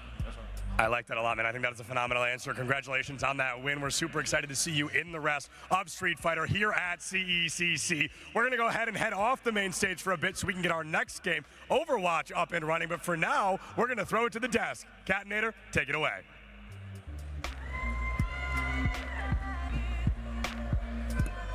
Thank you very much, Septilence, for absolutely phenomenal. Appreciate it, man. Thank you. Down with you. And again, it's me, Catinator, it's Sai, it's Kilamiles, and this beautiful Crow to take you through them. We'll start in game number one. Hippo has a game 3 pop-off. You saw on the player cams here in the venue. I thought Hippo was going to take that one. Couldn't quite get it done. 2 perfect KOs in game 4. Couldn't complete the game 5 sweep to finish it off from the back of things, down 0-2. Miles, talk to me about it. Yeah, sometimes it looked like Qua had God mode on. He just walked Hippo into the corner, checking everything that Hippo wants to do. And, like, Hippo did fight back hard towards the end there. But ultimately, Qua managed to stabilize. DP looks like the best move in the game in Qua's hands. Like, I feel like that move countered everything when Qua was going. And again, Hippo's offense really showed its merit in the 3rd and 4th games where Hippo was fighting back, pushing Qua into the corner, but Qua closed it out in the end, clean and precise. And that leads us to our second game, Harms versus Paladin. Another game that is close, but not close in series score. A 3-0 scoreline, but Harms has 1 HP in Game 3. Comes back with 1 HP, just can't close it out, though, in terms of that game. Crow, talk to me about it. Man, it was rough. It was rough. Like, if you look at just the stat line, it says 3-0, but if you watch, every single one of those matches could have been a Harms 3-0 at the end of it. I mean, he kept up with Paladin. That was one of the big questions. Can he keep up? Can he keep up? I mean, Harms in the Southeast, if you know him, he is a really nice player, really good player. Just last week, Max Mode in Atlanta, I believe, finished in the top 3, or top 8, just really strong player. And like, I talked to him when he was walking by the stage. He's like, yeah, I mean, that was close. You know, I feel like I could have played better, but I was really having fun with it. And it showed, like, he was keeping up pace with, you know, the number one seed in Paladin here, all the way through to the end. So again, if you just look at the stat line saying 3-0, you don't know the entire, you know, diagnosis of the matchup.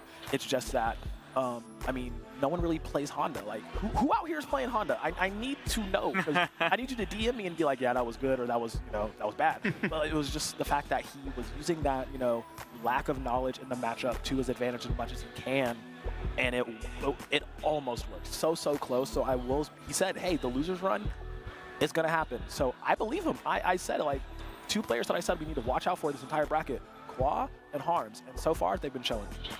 Yeah, phenomenal series there as well. I like that you mentioned that. You got to watch the games, right? You don't get the full story just by checking the bracket link. That's without a doubt. And in terms of the full story of game number 3, Luke, SFH, and Abyssal. Abyssal said pre-match, I know my character better than anyone else. Sai, tell me why. I think the main thing that I saw as far as the difference between Luke and Abyssal's gameplay, which was exactly what I predicted, Abyssal is extremely comfortable not only using level 2, but optimizing how much drive gauge is going to steal from you. I criticized slightly Luke for focusing on level 3 instead of level 2 last game, and this was the big difference maker here, because there were even scenarios where Luke would finish a combo with level 3 in an attempt to burn Abyssal out, but he wouldn't get it, and then Abyssal would only spend 2 bars and force the burnout and set up for a lot of corner pressure. But that aside, Luke did do a great job of, one, finding a lot of amnesias on Abyssal's pressure. He did so good in the air-to-air department. He was consistently finding those air throws out of teleport. He was consistently just anti-airing with, like, crouch heavy punch. So he did such a great job of, like, winning small neutral interactions, but, like, the bigger payoffs just kept going to Abyssal. And even once Abyssal did start to get some pressure going in the corner, it was very hard to deal with. Great spacing, a lot of shimmies, excellent poking pressure with that stand heavy punch, and calling out Luke starting to, like, focus on amnesia a little bit too much. He found some at the beginning. It started to kind of bite him in the end there.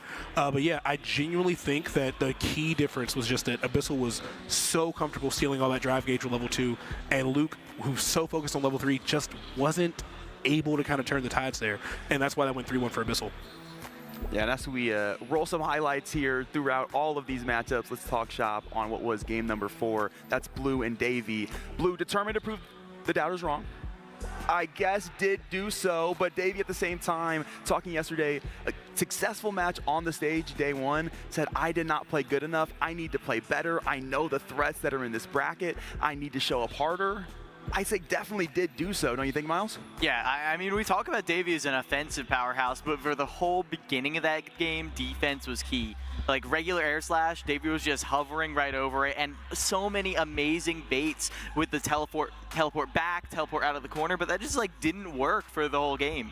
Yeah, it was something that Blue caught on to. I mean, at the end of it, you could see the mid-set adaptation, something that a lot of analysts will talk about. It's like your ability to see what your opponent is doing in the games that you lost and the games that you won, and completely, you know, utilize that to your advantage. And that's the thing, the yoga teleports, going into the corner, into mid-screen, going away.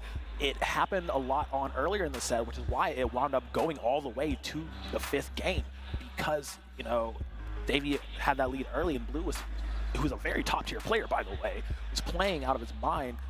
And it just took him a minute to catch up, and once he caught on, Davey didn't really have a lot more offense that he could, you know, stitch together effectively to neutralize that, you know, maybe a little bit of a skill gap. But I mean, that just shows you the player that Blue is. Like, he topped his group, a little bit shaky in some of the matches, but at the end of the day, he's still one of the top players here. Which means moving into semis, we've got Paladin and Abyssal and Blue and Qua. I gotta ask the desk, what is the hottest set of those two? Paladin and Abyssal or Bilu and Kwa. I think Paladin and Abyssal is going to be insane. Of course, these are two of our highest seeds players. Paladin's adaptation, like you were just talking about, as far as how good you are at adapting mid-match, his adaptation was insane, especially having to fight Harms because, again, no one really knows how to deal with Honda, but he responded appropriately. Like, something would work on him once and then never work a second time. JP is another one of those characters where there's like a lot of crazy scenarios you're not used to. You're like, oh, I didn't know you're going to cross me up there. But Paladin is so good at adapting to that. I could see him getting a lot of mileage being like, okay, you found that command grab there. It will not work again. He's very good at just like punishing something he was hit by once so hard that it almost takes it offline for the opponent. So I am very excited to see where that match ends up tomorrow.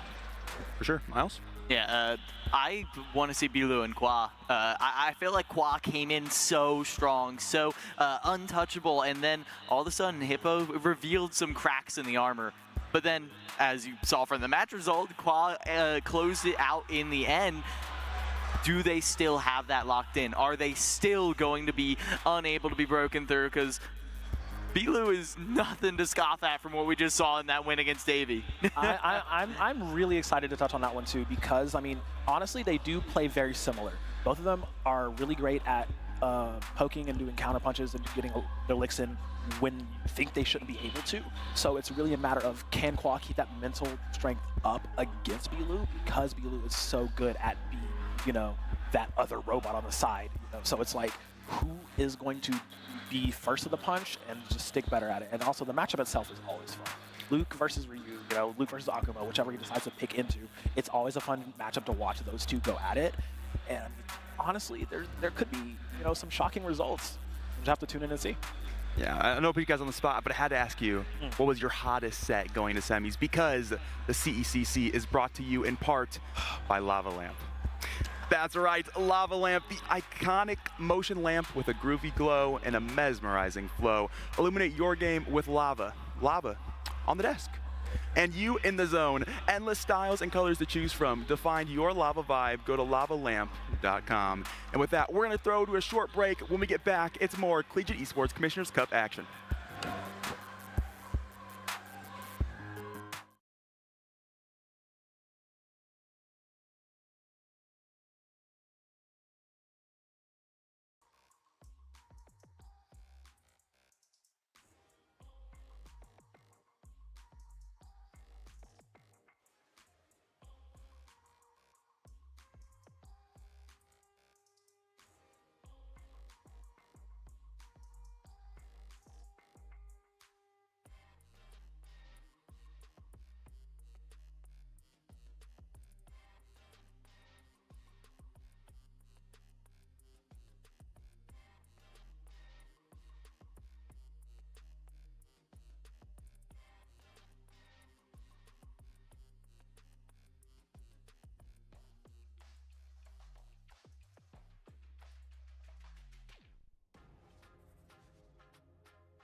know I have stuff to work on, but I'm excited for the future. This is like my first real event, so I came in with a lot of nerves, but the first one's always the hardest.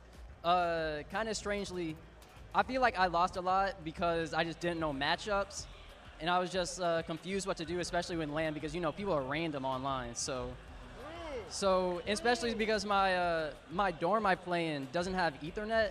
I can't play. I can't play like any tournaments ever unless I go local.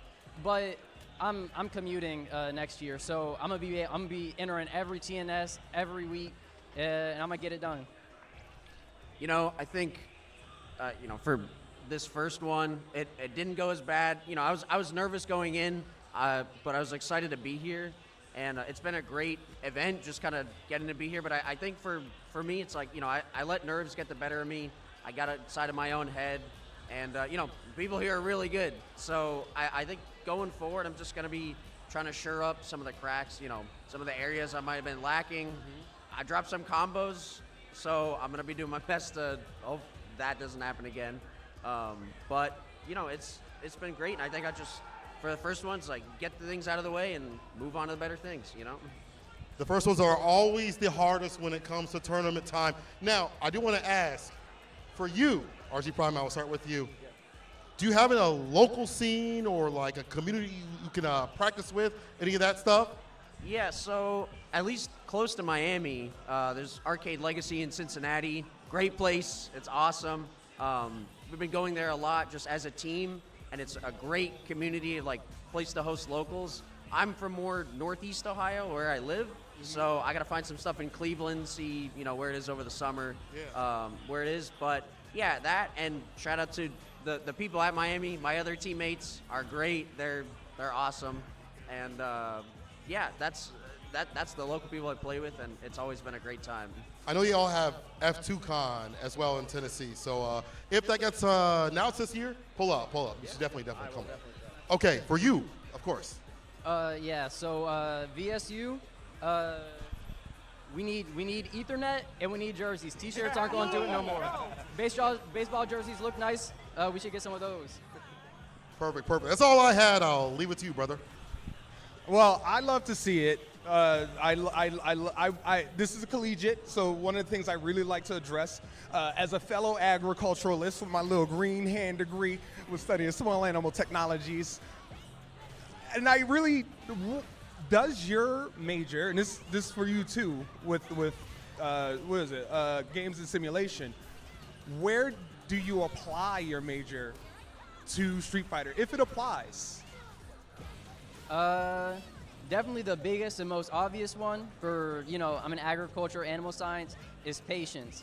You just have to wait sometimes, especially in neutral when you're waiting for people to walk back and forth up on you and you're waiting to press your buttons. You just have to be patient sometimes. I mean, with games, as the major, it's kind of understanding, at least how I take it, is, the understanding of like how the game works, how things operate on a base level, like how mechanics work, what's the thought process behind stuff. So it kind of just allows me to go in and I'm very analytical when it comes to certain things. It takes me a bit. So I like to kind of take the lessons I've learned from there and see how can I break things down in game, like according to that. Looking forward to seeing more of the both of you. Great foundations, and stay in the community. Keep beating cheeks. Thank you. We're gonna throw it back to the back. Thank you. Keep up, bro. Stay around, bro. Some Ethernets. Please give them some, no more Wi-Fi. Get them off the Wi-Fi, all right? That's what we hope to see this year and beyond. Yo, I'm saying calm join with Ash. We back at it again. We have some bonus matches as we take down the loser side. It's time to toe tag him and bag him and get him on out of here. Yeah, absolutely. Hearing that Ethernet bit, though, I am thankful that UCI has Ethernet. Shout out to Royal Vista, even though it is quite literally the Section 8 housing of Irvine that I am here, my dorms. But then hearing that there's a college without Ethernet, I'm like, hold on, we just working off a straight Wi-Fi? That's got to be rough. Wouldn't be me. I plug it in all the time. True, chat, true. I don't even play at the airport, I promise. Anyway, we'll see this match right here, which is live, offline, here at the CECC May Madness. Now, we see Harms, we see Luke, of course, this is loser side. You see such dominant players down here. means that there are really, really good players out in this bracket. And that's one thing Right. that you can take away from this is that you were part of the best in the collegiate scene no matter where you land. True. Obviously, you want to get up there, trying to get as much money as possible, and get that W, get that trophy. But to be up here took a lot of work. I mean, absolutely. Looking at our winners side, we still have some heavy hitters over there. And not only that, we have to talk about the last matchup we had in winners. In the first place, it was that Blue versus Davey matchup, right? Just Davey out here, PhD and Samsara especially, but good God. Yeah. That was some nasty work coming out from Blue, though. Blue And he had to do a quick little subtle pop-off, too. Blue say, yeah, I'll get you some Red Bull, bro. If you need some, I'll take it right from the thing. So I Yeah. think this is actually a match. It looks like they're going at it right now. Harms the card cancel, the command grab. That was a tap parry attempt. That would have been way worse with the Amnesia. Of course, Luke loves to go for that continuously as a escape tool. It's true that Amnesia works almost a little too well, and Dastardly at that one off the cane hits. But when it comes really to the Harms versus Luke matchup, you explain a little bit more about that, since that's your wheelhouse here. Yes, sir. Okay, let's go for the distance right here. Yeah, teleport jump, medium kick. No stand fierce right after it. And didn't time the crouch fierce up against the anti-air. Level 1's able to land and burn him out. Uh-oh. Downhand chops going into it right now from Harms, but that Amnesia again right into level 1 super Lushka. Careful now, it's a one-touch scenario, and there it is. What can you do? The departure's going to go off regardless. It's just when you die. When he snaps the fingers, when it goes off on its own, Luke takes the first round.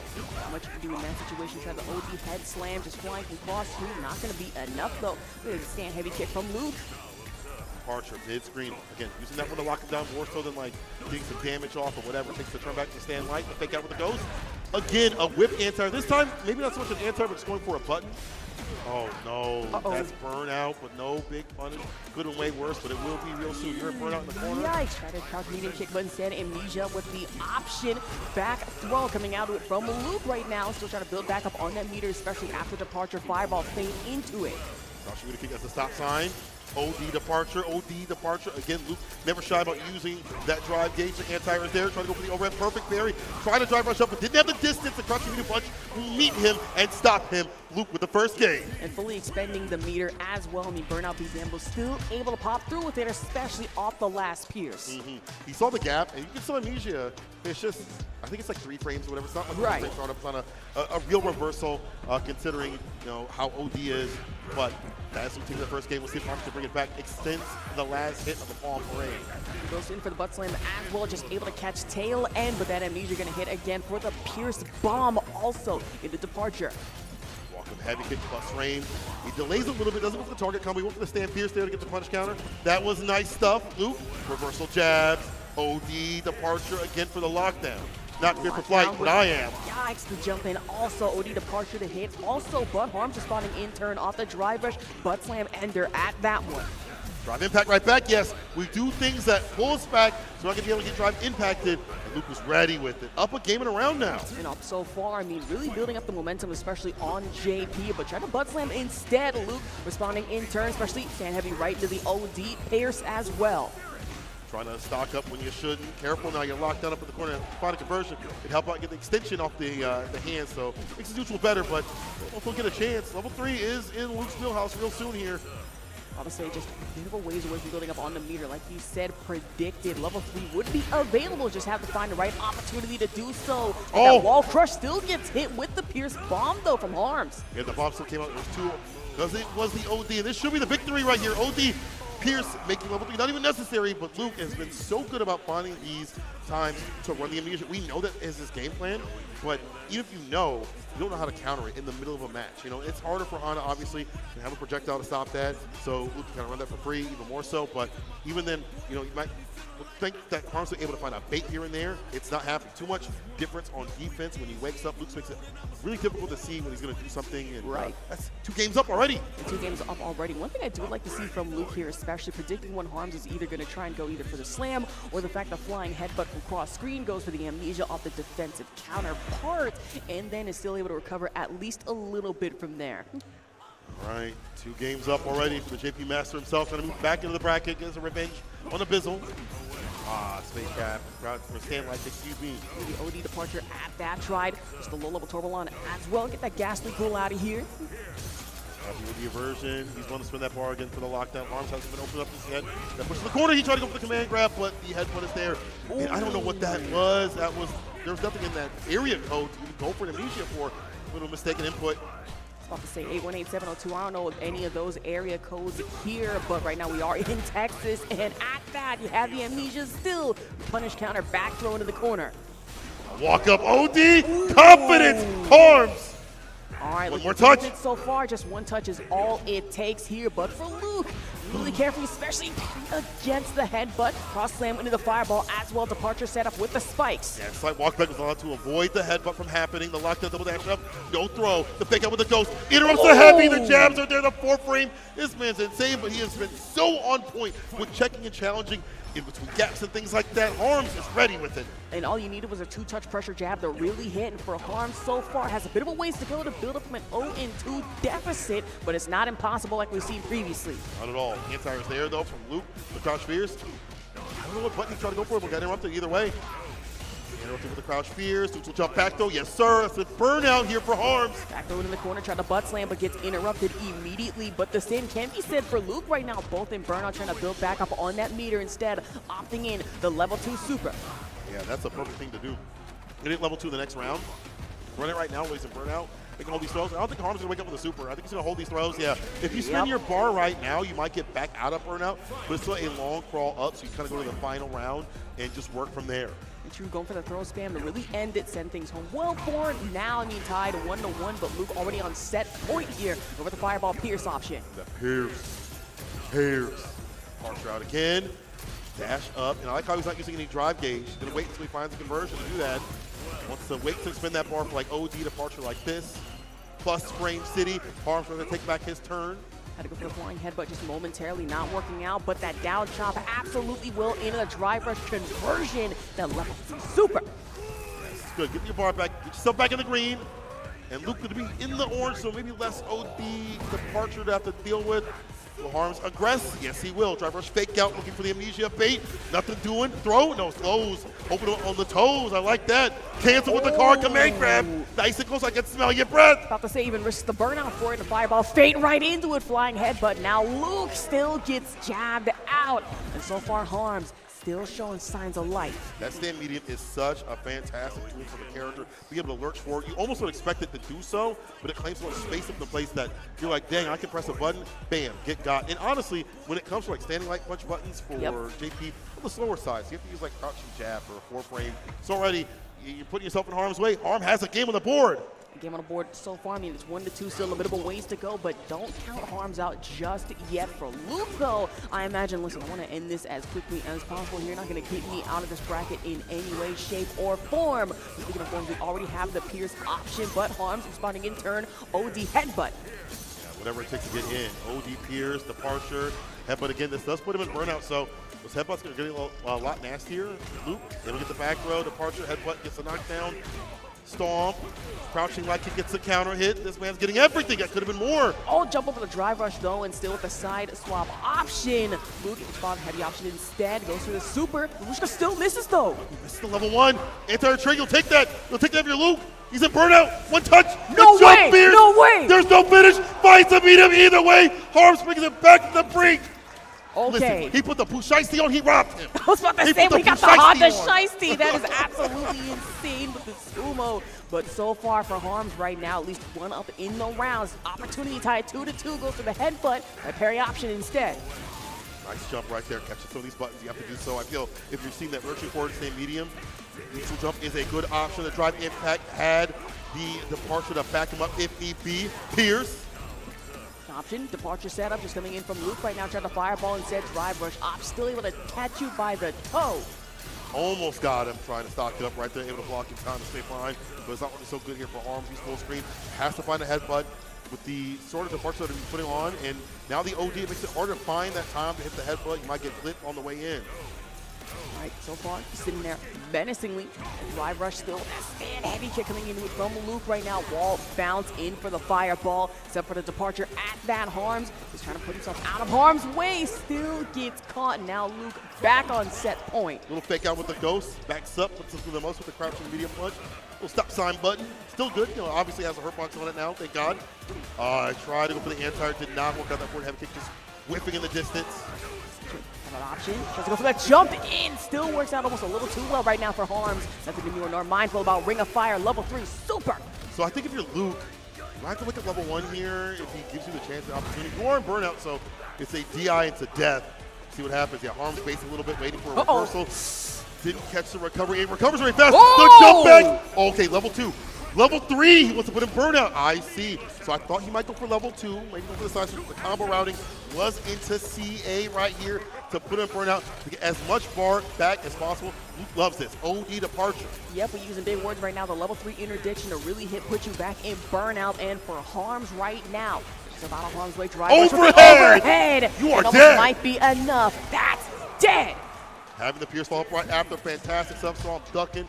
The damage was done. The overhead orator that is Luke moves on the bracket. Give a shout out here to Harms to pull up with the Honda, do a lot of good work. Honestly, seeing him do some dominance online and offline. Man, just really good work to see him out here. But at the same time, Luke had the pickups with the fireballs, playing around the reactions. And honestly, something that Luke did that was really good was he was like, okay, I go for a lot of amnesia. I'm getting got too much and pull back on that. Play around that idea. Harms didn't know what to do, and that means Luke moves on. And we are going to move on to an interview, I do believe. All right, you handled that, but honestly, insane. So Abyssal got in your way, and you got back in Harm's way. How you feeling? How you feeling? I'm feeling good. The set started off good, and I think I got a little too overconfident after going up 2-0. So I just had to kind of regroup after that one loss, and I'm feeling better. So I want to talk about you. I didn't get to talk to you about your major, right? The comp side, that side thing, right? And when I first saw you fight, I saw it was like you were downloading information. So is there a relation to your major that you apply to Street Fighter? I don't know, like directly, but like computer science is a lot of problem solving, and I think that translates a little bit into Street Fighter. Well, you're going to the next round. Look forward to it. Go ahead, warm up them fingers. We're gonna see you again. All right. Thank you. Back to the back. Back to the back. Even more action will be coming up real soon. I just saw the players step on up, so we'll see who steps down. This is losers. That means people are taking a real salty ride back to the hotel. I was gonna say, it's real funny, right? I remember back when I was working in other events, somebody saying that some parts in NA just stands for nearest airport, which can be. Whoa, hey, hold on now, because NA was cooking up. NA's been cooking up in Street Fighter. I want to hear that. True. You're on NA soil. That's crazy that you talking crazy. I know. I'm aware, fully aware. It's still funny as all hell, though. You disgusting. That's terrible. How dare you? We're not land of the free. All right. I was about to say, saying that the current predicament that we're in right now. Okay, anyway, we'll see who's really land of free coming up this next match. Davey and Hippo. Uh-oh. The bros gotta fight. Oh, I love this. Fun one. Was that fratricide or patricide? I forgot which one. Which one? Well, hold on. Fratricide is like father related. Yeah. Patricide is like brother. No. Okay, which one? No, fratricide brother, patricide father. Patricide. Is this why you're at school and I'm not? Exactly. I need to be. Hey, it's never too late. I'm telling you, You're bro. right. I'm telling you, just move to California. We can be roommates at just UCI. Simply move be funny. to an expensive. I already pay a lot in Chicago. I was gonna say, you know, you can get like full ride tuition depending on like your current financial state at UCI, right? If my current financial state is broke, then they'll help yeah, me you'll out. get full Okay, ride. great, You'll be great, fine. great, You'll be great, fine. Nice. Good here. Again, you should all be checking out your programs on the real deal. Exactly. See what your colleges Come to offer. Irvine. It's free money. Oh God, you know, Ash. Some good programs out there. That's true. UCI, UCLA, USC. Well, okay, USC a little pricey. That's private school.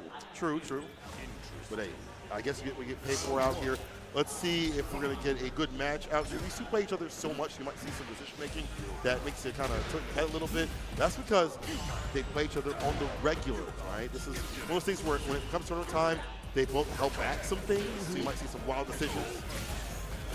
Okay, not gonna lie though, because my trust has been betrayed so many times, we're going to buddy check or is this just straight into it? I think it's straight into it. Okay. I see combos, I see setups, I see safe jump setups that eliminate the drive gauge. Already with that throw action and just back at the wall.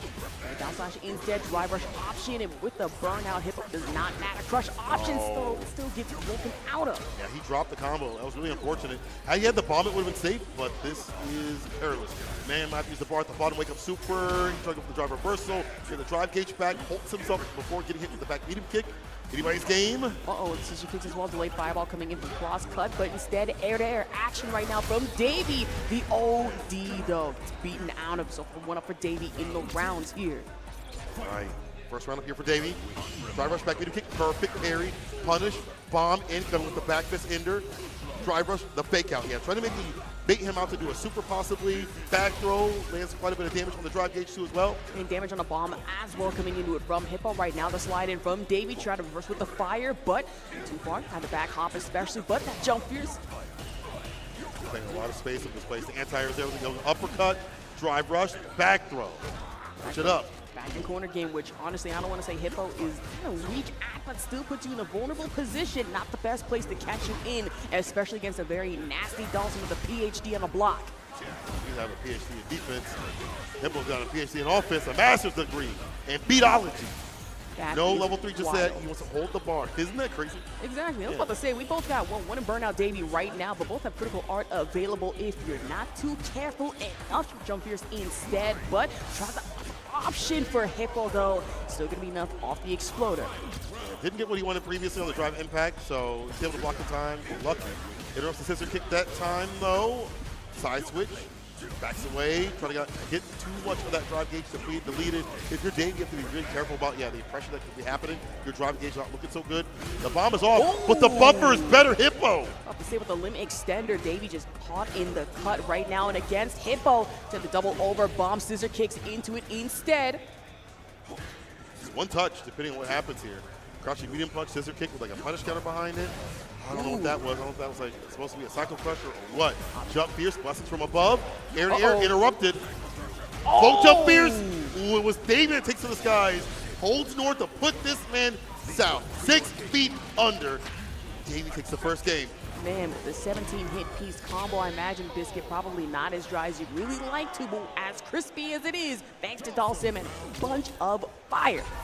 All right, first game here for Davey. Good avoidance of like the scissor kick, gripping with the buttons. It's kind of a matchup that is a little bit annoying for Bison to get in. Right. He'll get interrupted continuously. All it takes is one interaction for Bison to turn the tables on him. The problem, Max, I think talking with him before, he was like, yeah, feels like a 5-5. It's annoying on both sides. The truth just annoying as can be, but more so against a Dawson matchup here, trying to go for the crush, but Davey took the wake-up option off the throw, make that one more. Back into the corner, you go. Crouching button right there. I don't know if it's crouching kick, whatever it was, it opened him up. Heavy kick into super, not going to kill yet. One more touch will. If you tap here, you'll die. Scratching the drive gauge, one touch scenario, drive impact. There we go.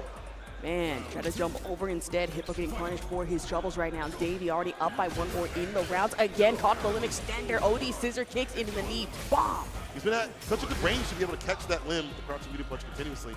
Again, they play each other so much, he knows how to fight Sim. Meaty slide. Sliding at that one, jump over into it with that parry action with the fire. Trying to his anti-airs to jump in, is clean and pristine.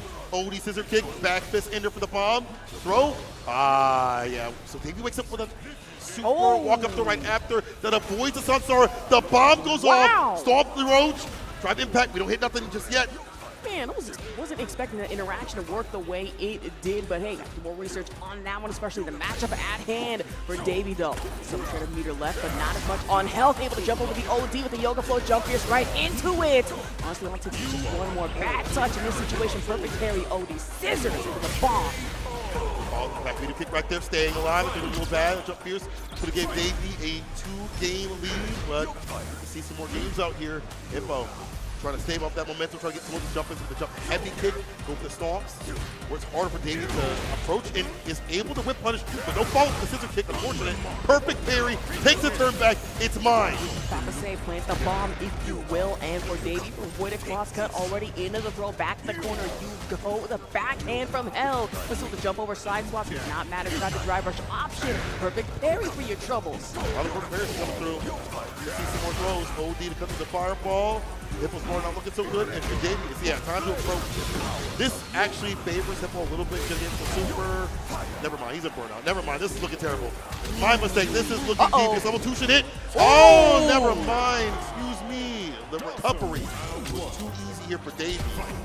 Proper fireball, proper timing as well. Maybe if Hippo timed it a little bit earlier, I'm not sure if that would have worked out better, but either way, Davey, 2 games. I'll say my heart going pitter-patter here, and I imagine for Hippo even more so. Again, this 8 losers, if you drop out of this one, back to the hotel you go. And for Davey right now, still getting that 2-0 momentum.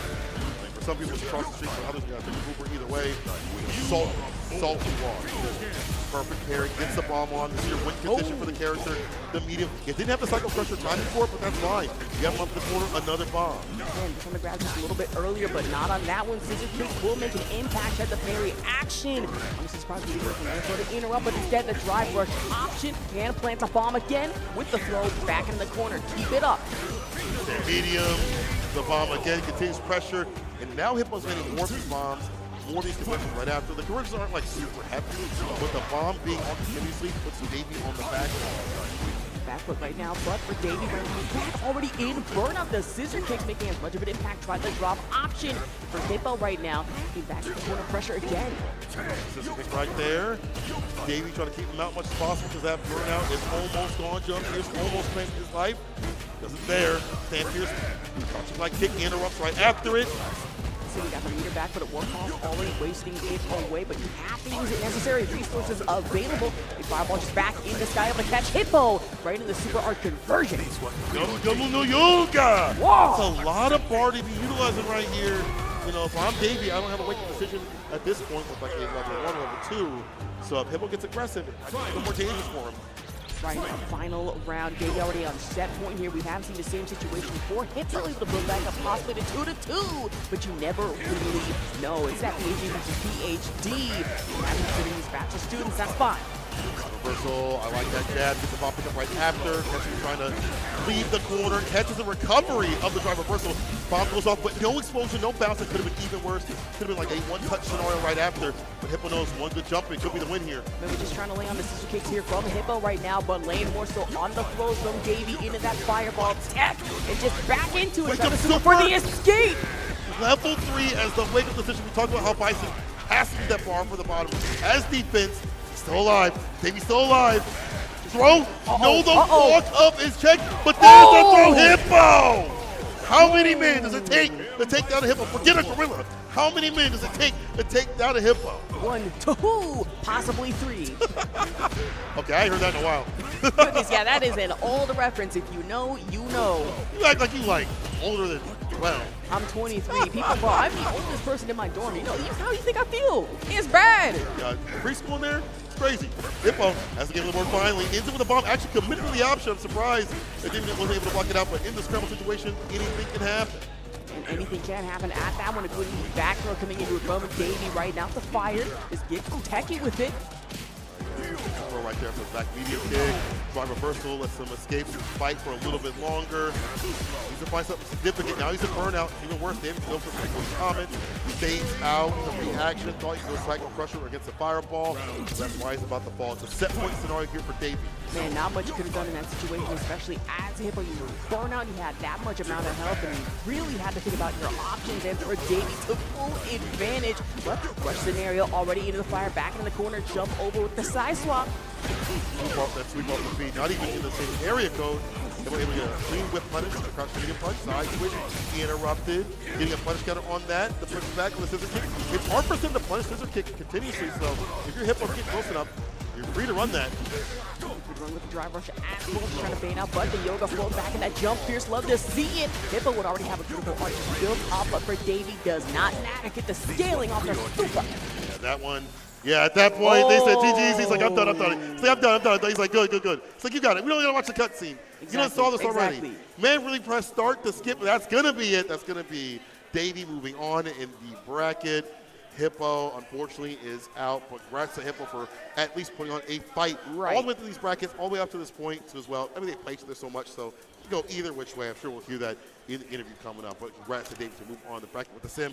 Again, not something that you or me or anybody out here expected to see sim.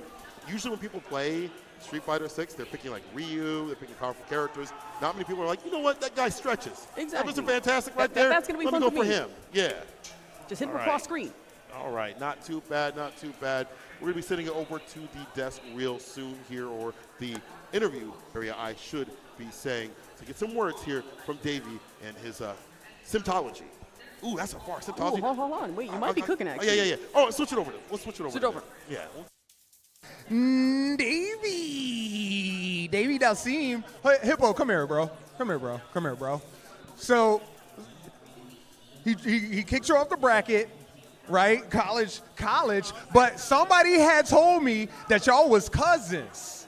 That's true. So does this play out like this at home? What is the energy like compared?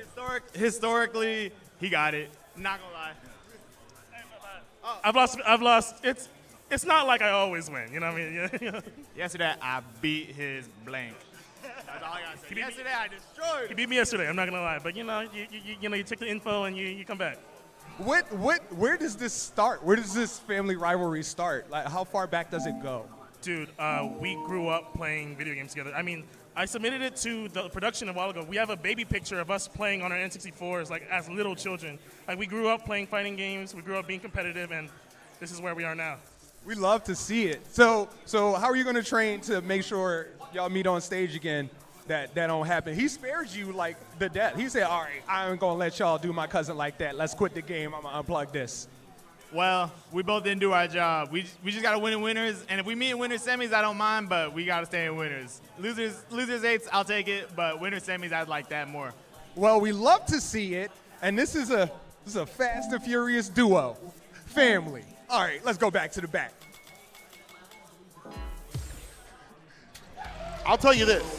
Nothing is more powerful than family. You know what I'm saying? Okay, no Dominic Fury. Toretto. We're back with more action. Thanks for the interview, boys. When you have to fight your training partner, it's one of the rougher things, especially someone that is of your own kin. But that was a cute thing. They've been playing for a long time, playing N64 and stuff like that. Up to this point, that's super sick. Right, not gonna lie, hearing that made me like flashback back. I want to say 2005. So like 3 years ago for you? No, I'll never forget my first console, Xbox. I actually no, my dad got that for me for Christmas when he was like, "Oh yeah, you'll play this when you're like a little older." My mom's like, "You realize the baby's like a few months old by now, The right?" baby's a few months old. He handed you an Xbox Live card. Like, here you go. Get online. No, Xbox Live was not a thing back then. That's what I remember. I had the chunky controller too. Oh my Chunky. God. Oh, you're so young and I'm so old. Now we have some new action on the stage. Qua versus Blue. Let's see what it do. We run through more of these matches. All right. Right there, butt check. All right. Yeah, really good. It'd be like that. Some of these players are like, we already button checked. Some of them have it. I was about to say, the last match winners that we had, they didn't even button check. They went straight into it. They're like, listen, I don't want peace. I want problems. Fights. Fight. Look at Swan Blue up here. I think this is losing. So Blue would right. I have to look at that bracket. Hit that bracket real quick. See what's up and up there. Okay, I can wish more bracket in the chat. Like I'm doing. So look up, see where these players are at. I know somebody mentioned it's for. What's that? It's winners. It's winners. Oh, it's still winners. Never mind. You have to remember, yeah, Blue did make it past Davey and was the one that sent That's Davey true. I didn't know if down we the played in the anymore. first place. Bad. Okay, never mind. It's winners. Okay, we getting a little too old here. We might have to check you. Yeah, I might. Put me in a home, bro. I was about to say, imagine looking on your phone, it's like, okay, I might have memory issues, and that link is probably already purple. Hey, listen, my phone got the text up all the way where it's like just big letters. You probably squint when you look at some of that text. I'm like, I got my reading glasses. I'm like, you got the foldable reading glasses too. I already know it. I can't react to Drive Impact. People, I was playing. Someone in my chat right after said GG's. They said, I heard you can't react to Drive Impact. That's why I did it a lot. I'm like, well, you got me. Congrats. Wow. These cats out here can. Qua, Blue, Young Blood, when it comes to sticks, they've been acting like they've been out here for a while. This is winners. Who moves on the bracket? It's a very big one. Exactly. Let's get into it. Both heavy hitters. I mean, Blue more so is able to take down HD Dawsonology. Or what was that other word you said? Oxology for oh, awesome. Okay, Dawsonology. I'm just hungry. Heavy Knuckle Ender has him up in the corner. Almost caught him with the shimmy to stand fierce, too slow on the draw. Blue with the trade to stand medium. So block. Good pitch out of the fireball as well, and that overhead down elbow fireball again. And we just keep up the pressure, but instead, perfect parry for your troubles. That reversal action. Yeah, Diaz, again, such a good tool against DJ. So Blue actually calls it out, finds the punish right here, gets a pickup, double DP, double jackknife on point. say. Double knee at that coming into it. Jackknife special, but right now for Qual able to respond in turn. That drive rush back up against the wall. The Blacks. MVP on the wake up, Blue. No fear in his heart. The jab check with just the E.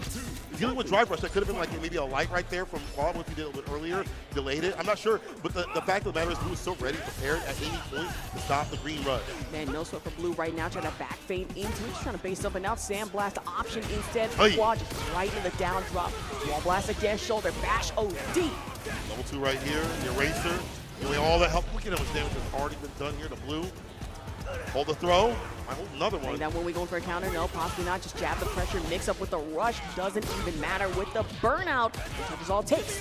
One, meek. One more touch. I lied. Calls out the drive reversal. All right, even in rounds. And that wake up reversal got to be a little unfortunate here. Just that reactionary timing from Blue, not enough. But time 1-1 in the round. So I'd imagine even after Jackknife might be back in fourth here. I'll try to go for any sort of throw. I do believe that was a throw. DP was there to meet him. Back everything anti-air, walk up, throw the tap parry to him. Ball's been tapping parry quite a bit, but hasn't really found success. Drive impact, no. Can I do that? Blue might hit him with the level 2. You better complete it. Yep. You better complete it. Don't drop. He dropped. Oh, he dropped for the. Man, nah, you 30 for that. That was actually 30. That was a 30 little reset. Not even a reset, it was a combo. Usually we go for the full level 2, just the jab, level 1 to get it done. I ain't seen that, Blue. Not bad. Exactly. He said, showing out. Y'all ain't not watching his sauciness in full 2 damn. I'ma just drop it. I'm gonna let the rest handle. All right. Man, on the dance floor. Yeah, stand medium for plus ranks. Heavy kick catches coming in. Almost got the cross up. We'll catch him with the crouch pierce. Strike throw. No need to guess. We have the ODP. True after so bad. Try to off the OD Jackknife to the maximum. Tries to fireball double. Make that quadruple. Make that a 5th one in the bank instead. But jump over. Quad still able to catch out. Back feint coming into it from Blue. To stand medium kick. All right, just looking for a home. Almost got the punish on the sweep. It's hard to find like a proper punish against that. Crouching medium punch, maybe not too far out. Sweep wouldn't be like a lot, so look for crouch fierce there. Heavy kick, excuse me. Uh-oh. Nice action again. Getting into it, and Quan would have to be careful. Don't really spend too much on resources or just get caught in the middle of frames right now. And Blue taps one more up here, resident DJ player. Jab, sweep off the feet, the crouching medium kick, just trying to get that meaty fireball pressure on. Crouch fierce had the charge up to get that DP right after. DP back in a drive rush as well. Tried the fireball feint instead, expecting Quan to get into it, but nope. Punish instead, especially off stand medium kicks. Medium kick plus as hell. Looking for an opening though.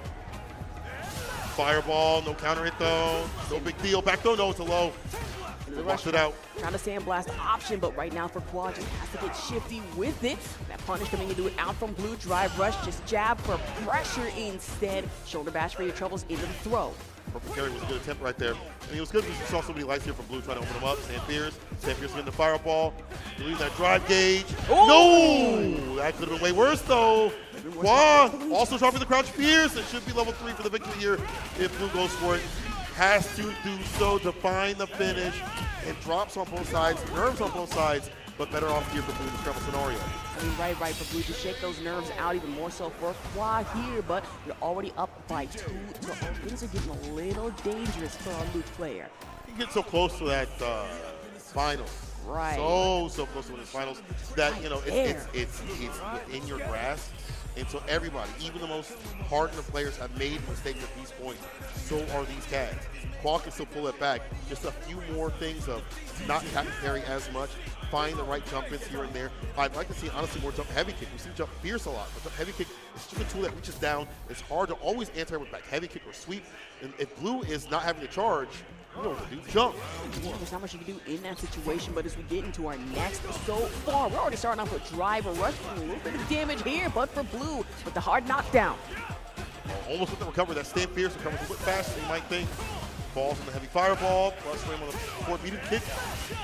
Flash especially off the fireballs again. Try that crouch medium kick instead from Blue. The drive rush option. We got the DP. They just set up. Oh, I don't know what that was, but allows Qual to get the side switch here. Perfect parry on the cross up. Then that's back up in the corner. Bam! About to say, back in the corner, you go off the back throw, but the wake up option coming into it from Blue right now. Rush once, rush twice. And already a conversion. Has to do it. Has to on that level 1 to get it done. Good stuff, not spend that level 2. Some people might hit the level 2 on that target combo, but Blue well calculated. He's on set point.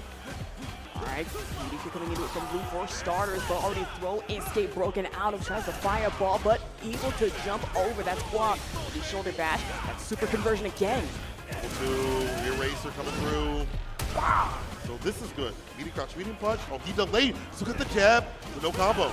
Running knee. We got the OD blaster back up against the wall into the rising upper. Medium is his turn. OD this time here for blue. Oh, trying to go for that sway play. Got interrupted.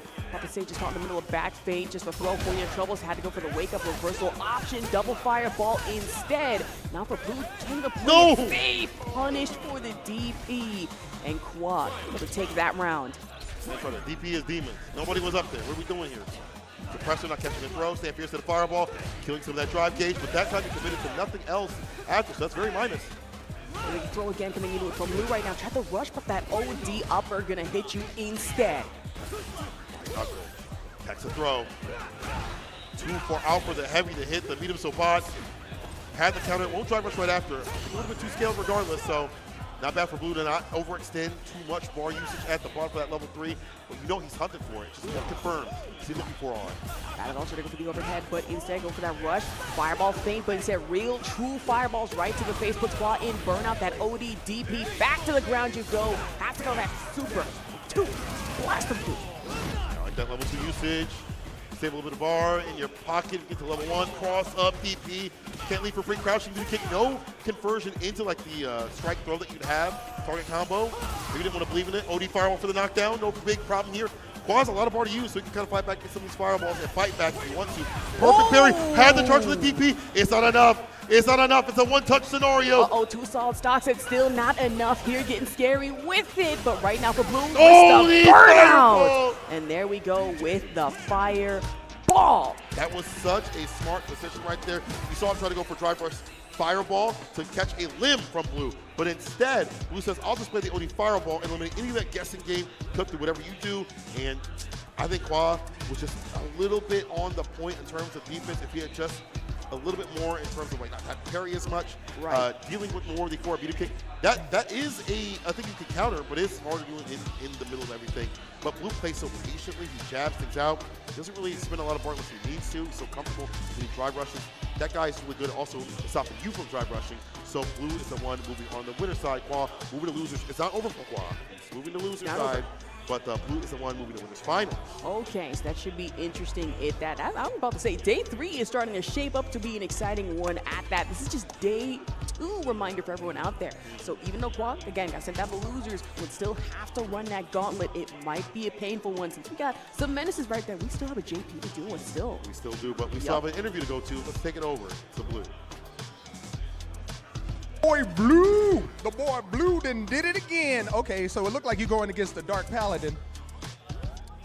Psychologically, how are you preparing? Because when you be up on the stage, you got the hood up, you be brewing like you're gonna do something.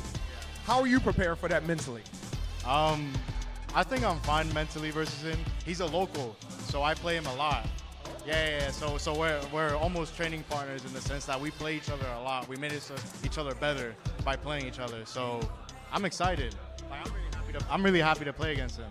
So it's a steel sharpens steel matchup. That's going to be really exciting. So your name, Blue, I have 2 thoughts where it comes from. You can let me know if I'm completely wrong.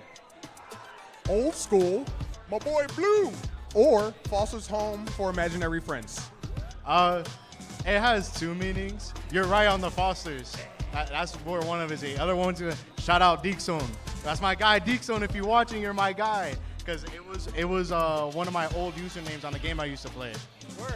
I love to see it. Shout out, what is it, Geek Song? Deekzone. Word, I can't say it. You're good. Well, thank you very much. Really looking forward to this next matchup. Keep your hands warm. We'll see you in the next rankings. All right, back to the back. All right, Blue. Shouts to the homie. Shouts to Blue moving through the bracket. One of the top seeds out here. A good amount of work. And, someone in the chat asked, how do you know to do OD fireball against that? Well, so Blue have been checking with jabs against drive rush and stuff like that, and already shown that he's good at that stuff, right? So usually as Luke, you play drive rush suppressor to catch a button, or drive rush fireball, which is a safer option. So against that, to beat all that, just OD fireball. You beat plus afterwards, lock them down. So it was a read in terms of how Quad was looking at his read. So I like that other echelon, the thought process of these players and what they're doing in their game plans. Very smart stuff. Now, it could also be that he was going to throw that regardless anyway, but it works out for him either which way. Because sometimes players just do stuff and they're like, yeah, I did it because it works. True, but that was in my that moment, read. especially, almost worked a little too well. And one thing you just needed. So either way, was still able to at least save you some time, trouble, put you through in the winners. He is going to move to the winners. We'll see if Paladin joins him up there. Davey and Abyssal. So Davey just got done fighting his fellow brethren and now has to fight Abyssal, who is he on one. He was talking mad mess up there. I was like, yeah, talk your mess. They say, don't believe in me. They about to see. Believe in me. Acknowledge me. I like that. All right. Abyssal, though, this is a matchup that, like, I think JP can do good if you, like, maybe not beat. Like, I think it's even. Right. You have to understand how to utilize certain elements of JP. For one thing, jump medium punch is a good new tool if they try to float or go for a button. They'll even take a trade. Departure, but also departure like just locking you down and not using it for the snap, so you can corral them to certain parts of the stage. Medium departure in the middle of the stage right here, you're not going to float forward, try and float backward. That allows you to walk forward or drive rush forward and claim some space. Pierce also utilized it the right way against some of the fireballs to knock him down, but he could perfect parry into the stand Pierce. So a lot of counterplay back and forth with both these characters. I think it's pretty even. Both sides hate it. You have to understand how to play the matchup if you're JP. Either way, if you're Sim, if they don't know how to play the matchup, you're cooking. You're cooking. You're you have a good time. absolutely cooking, and knowing Davey here would definitely do most of the cooking. Finding fireballs aside. Oh, yeah. But as we get out of our button check, we should be able to get into this Abyssal versus Davey. We have the Abyssals out here. Again, we saw him in the CFTC finals. He was able to complete his grand finals against Harms because he had a emergency to deal with. Yeah. But now he's looking to get that revenge and go through this bracket, get some money and a trophy, and show what he's about. Exactly. Get your money up, not more so your funny up. More than JP up. Let's get that. Get your JP up. Get your just parries up. Exactly. Just parry. I mean, it's not that simple really in this situation or the matchup, but more so especially after the throw. Back to the corner you go. Medium punch for a home back Pierce. Almost going to stand Pierce right after. Yeah, there's that once again mid-range. The portion we were talking about, the teleport, still caught him on the other side, and Abyssal now the one in the corner. So it's also going to get the knockdown on JP here at Sim. You can be fireball if you want to. You can do like a delayed fireball setup too as well. So it's harder for him to kind of utilize that tactic. Parker again going into the teleport option instead of Shadow, but already to jump in light. Fireball took the Pierce to get some of that burnout. Teleport was there. He was aware of what's happening. Stand medium, one more touch. Long distance with the fist. Cross limb extender, you love to see it, especially in from Davey, but Abyssal still having to readjust, especially, but light jab out the pressure, especially with Departure already on deck. Yoga teleport, gonna save you some time and trouble, maybe not from the walk-up drive rush. Trade with the crouch spears. Jump, try to call it a throw, anything at all. Try reversal though. Davey finds the right time to let that rip. Back meter kick to try to get a hit. Anything at all at this point. Davey stringing up with the fireballs. Every so often you see the economy of fireballs a little less in here, a little more of the buttons first off before we get further into the match. So I like that. Start with the buttons first and introduce the fireballs, and then go to town after that. Whip punish! Ooh, right over the leg, get heavy with it, especially coming into it from Davey. Tried the fire option, but DOD Departure. Now you have to worry about not one, not two, but maybe a third one off the turbo on fireball. Instead, teleport gonna catch you off. Anti-air, no problem. Davey gonna get burnt out with drive reversal. Yeah, so he does. He's gonna be putting burnout no matter what. Abyssal calls it out with the block. This should be an OD finish. That's not enough. Even that fault wasn't enough, but the meeting will do the job. I like that, because at that point, you know he's gonna probably go for a drive reversal. He has no part of his name at that point. It's gonna go either way, so you might as well fight back.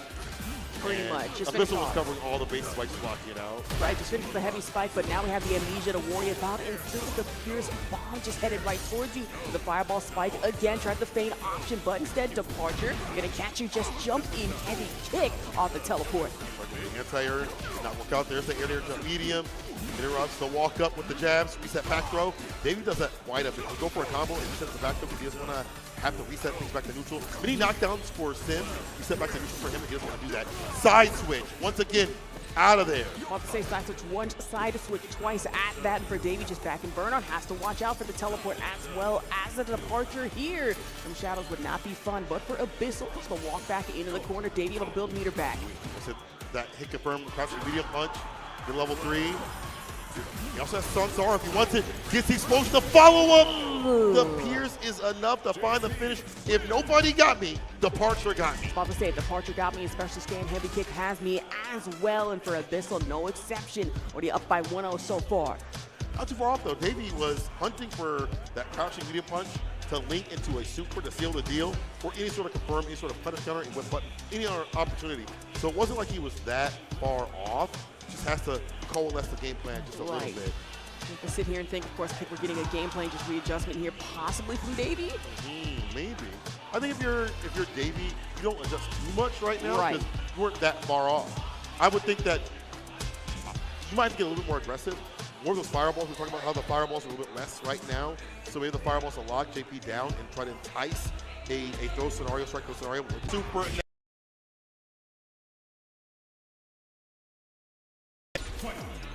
Bring it back to the break here. See how long that can last. The fireball at that coming into it from Davey, but instead a throw for your troubles, getting you closer to the corner, but able to float over Departure here. Not for long though, still gets caught by the Pierce. Archer getting the lockdown. The air-to-air right there. Driver's overhead, no, back medium instead. Crouch Pierce, Crystal Slash. I'm gonna set up Departure. No OD, the teleport to call the throw. But to call out the parry attempt, excuse me, even worse. Regardless, it's all flush counter damage. It all sucks at the end of the day. Man, it happens to you. I mean, it happens in the first place, but we call it especially, but we'll start the Pierce double Departure, especially off the Pierce instead. Let's go to drive rush, but Davey puts himself in burnout for the risk into the super conversion. Well, opener, the super to get some distance, some damage. Maybe slightly scaled, but this is fine. Davey has far to work with at the bottom. You know, jump, level 2 coming through, finds the right combo as well for the Sansara. Again, that Departure is just so deadly. It's not about the Departure hitting, it's about how it pushes you towards the corner, how you claim some space, air throw. Ooh, air-to-air throw, you love to see it from Abyssal, but now more so in the level 2 against Davey. The chip damage, the pressure into true damage at that 1 meter, built back up, but too little, too late. Crouch to kick into level 2 is definitely the opener, and Abyssal. 2 games in total. Again, the heat that he has, the energy that he displayed up there. I ain't seen him talk that much in his whole dang life. I don't know if he's ever said that many words in his whole dang life, but he was talking his mess. I was about to say, in a collegiate setting, gotta be careful about what you say, but he did not care. He was like, you know what, I gotta show him who's boss here. I have to show them who the alpha is. I'm different. Goodness. I'm different. I'm built Abyssal. different. Nah, I'll put you in the abyss. Hold My on. Pierce ain't gonna miss. That's what he said. He put bars up in his head. We freestyling now. Understandable. And real as hell.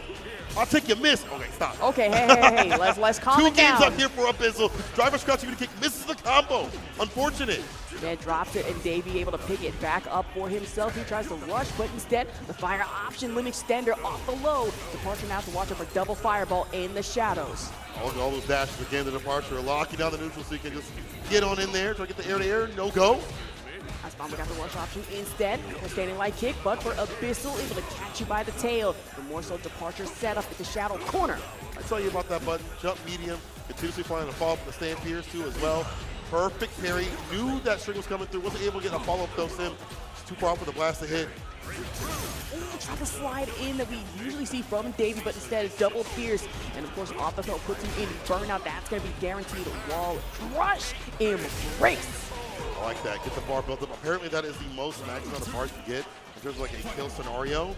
So the command grab is the way to play. And the DI. Round start against the slide. Abyssal feeling himself right now. You don't usually do that against like a very strong Sim. Like most are so ready and have that call out.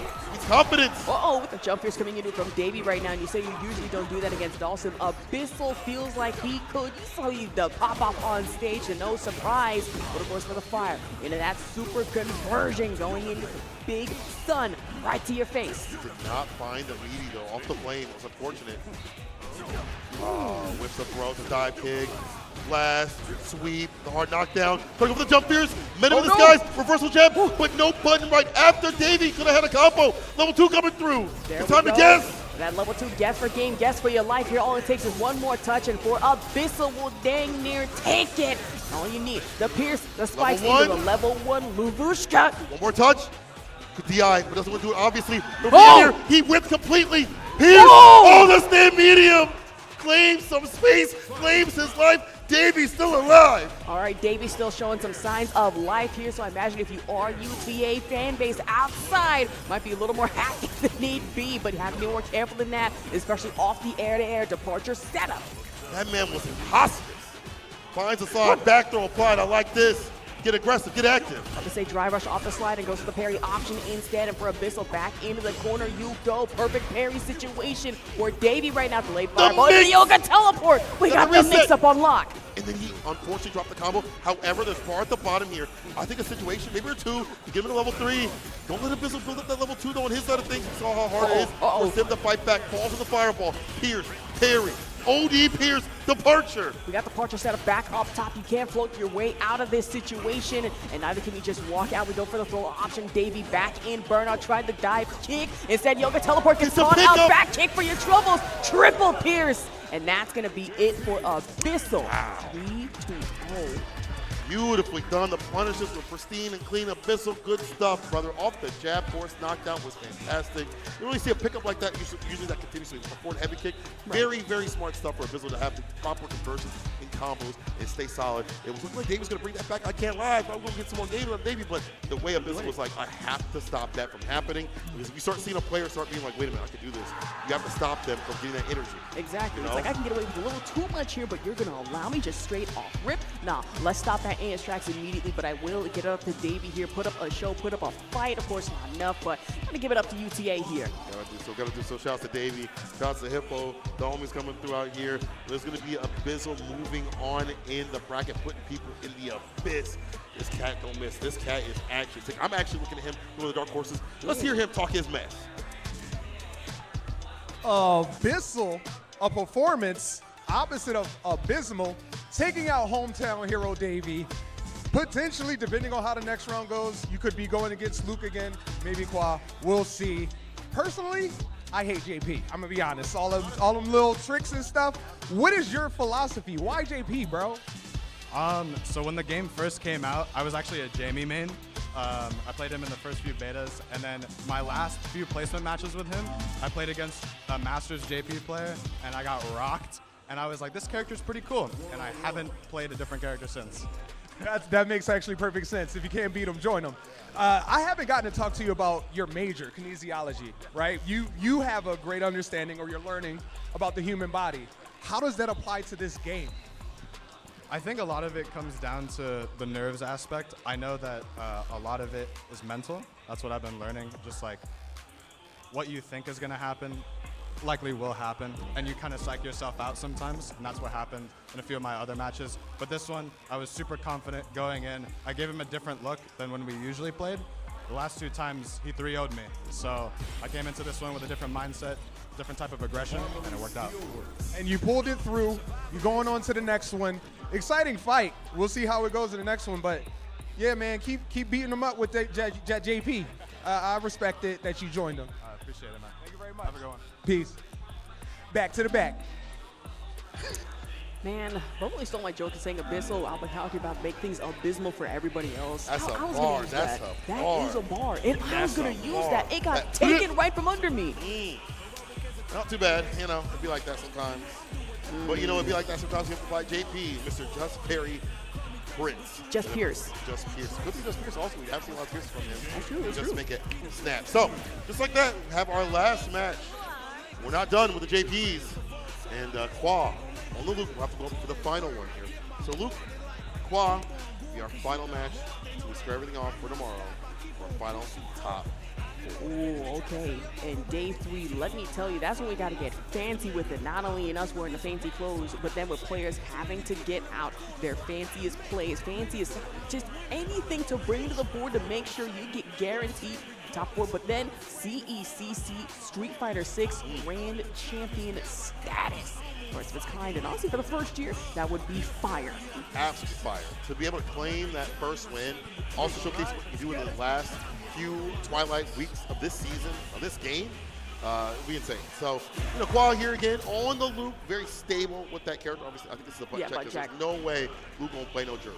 I mean, you never know. It would be funny as all hell to find out that all of a sudden Luke SFH has Nah, a never know. Never know. It would be funny. This guy is a JP master. I think with JP nowadays, it's definitely more about playing that character. Right. Like, you know, like, it's hard to play other characters with JP. He takes a lot of resources to work. Even Kakadu had said that, you know, I actually talked with him before Capcom Cup, before he started playing, and I didn't know about the wife thing at all. Where his wife said, don't play anything but JP, just play JP, don't play mine. I was like, hey man, I know you have an Akuma and Bison. Are you gonna play anything else? He's like, no. JP takes a lot of work. So I'm gonna focus on that character. But look at what happened. You got $1 million for that. So you can't hate the results. I can't hate the results. I'm That's saying $1 $1 million million, you know what you can do with like $1 million? Well, maybe in the U.S., I'm trying to think. You can buy one home in California. You can get 2 Uber Eats. Yeah, that's it. We'll see who takes the lion's share of the money out here. There's a prize pool, and more importantly, the pride of being the best in the collegiate scene. Qua, Luke SFH, let's go. Let's get into it. Obviously, JP stands not just chest parry, just pierce. But for Qua, more so off the Luke gameplay, we have seen it before. As terrifying as it can be. The shoulder bash, especially sandblast, the upper, plenty to use under your belt. We're just going for throw loops here. Yeah, nothing wrong with that. I don't feel like, you know, start that off early. That means the walk-up pressure after that is going to be a little more different from Qua. Can initiate quick buttons. Anti-was there, blocks out the fireball right after, trying to go for the overhead one. But now you see the fake outs from Luke trying to make him waste that gauge by perfect parrying or trying to attempt that against the fireballs. Of course, tempting especially as it can be. Just get over to the departure, that's fine. Able to break out of the throw, avoid the shadows, but not avoid back throw coming into it from Luke. Yeah, killing that drop gauge as possible. Qua working really hard to deal with this character. Burnout, JP is one of the best characters in the game. We'll take that trade. The anti-is right there with the heavy OD fireball to find the finish. And Luke keep this nice and compact.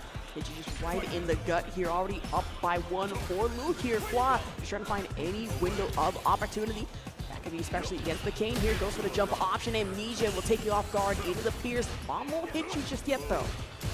Slash hinder, backdash, into the back, forward heavy, excuse me. The anti-air, it's one of the better ones. If you space it out, look how much reward you get. And in the corner, you get a ton of damage. Plus off the heavy again, plus gonna flip it out, but that allows Qua to get the punish counter on the extended button. Heavy enough. Jab for pressure, taking it straight to Memphis with this one. That's a lot of bar to use. I think he wants to put him close to burnout. That's quite a bit to have to utilize here. Almost even though, this works out. Uh-oh. Sandblast again, try to rush instead. Straight out the options, but Sandblast again from cross distance to trade out in damage, especially off crouching light. Got for a heavy punch to sweep off the feet. Light. Back medium punch, trying to find an opening. Does get one into level 3. With the scaling on the light, it'll still be victory. To read him a bedtime story. And finish the job. Bow. Luke, first game. Qua, though, I feel like it wasn't too far off in understanding what you could do, but maybe level 3 would have been too much to spin right there. Maybe level 2. I think he wanted to lead, but spinning that much far is difficult. And maybe you have to go for like drive rush, stand medium punch, drive rush light, crouch medium punch you as well. Qua doesn't usually initiate like that in terms of getting his aggression going, but you might have to dive in that pocket because the matchup kind of requires him to do so. Right, trying to find a life lead that early, just a little bit dangerous, especially if going to the level 2 crossing would have been a better option, but hey, that's for another day. There, but for Qua right now, just getting mixed back into the corner. OD Sandblast to escape, get the sprint off. And Luke right now, get the parry option.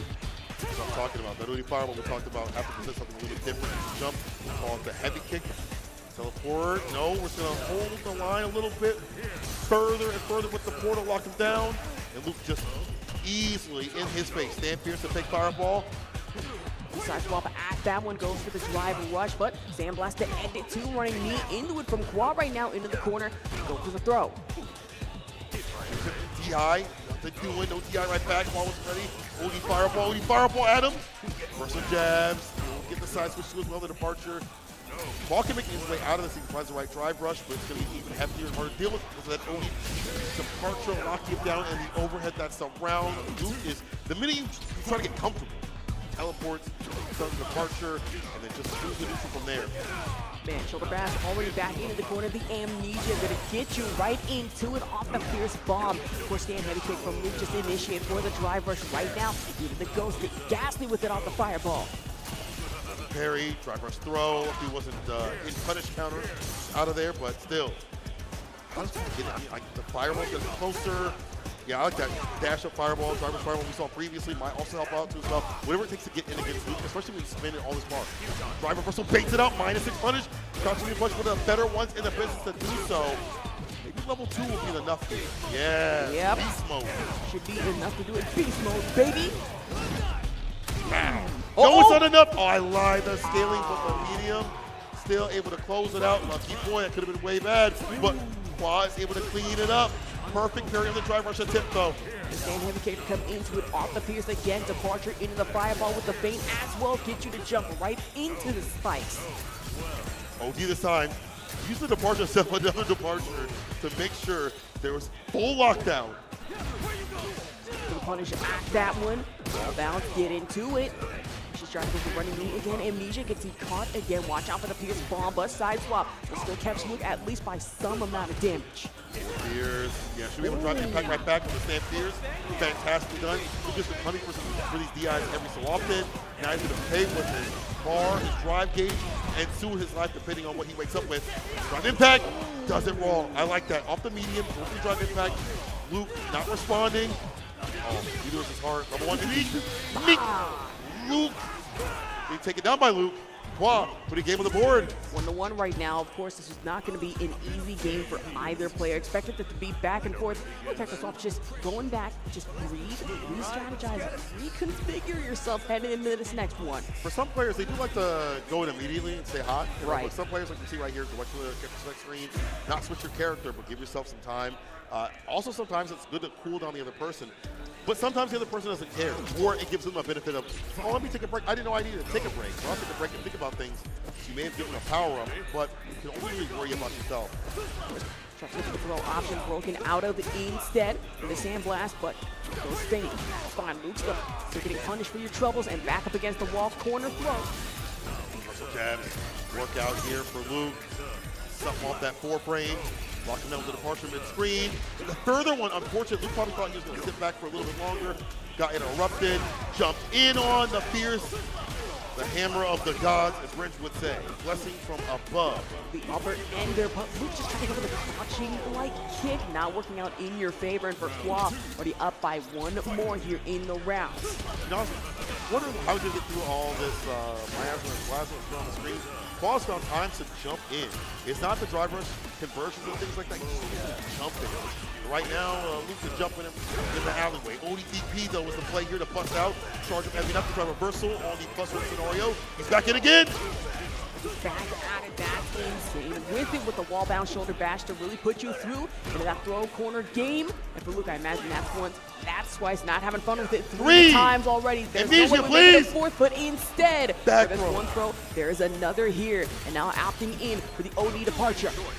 Put down the overhead with that back throw. It's fantastic. Level 2. We're going to get a little bit of follow-up. He doesn't, but he does get the no way! The level 3! I'm going to let him rip! Open up! I'm home! Qua! The super, the ceiling, he said, I'm buffering that. If you leave a gap, if you leave a single gap, a single crevice, I'll break through. I was about to say, knock, knock, open up the door. I'm right here. Yo, Qua's on one, on game point. Get back for the break, jump in, more drive rushes. It seems like simple things, but they're adding up to success to find the damage access. Trying to go for the reset with a command grab, nothing doing right there with the interruption. Qua with the intercept throw against the tap parry attempt. Oh, try to throw again, instead have the jab for the pressure with that OD option. Sandblast just getting ducked over.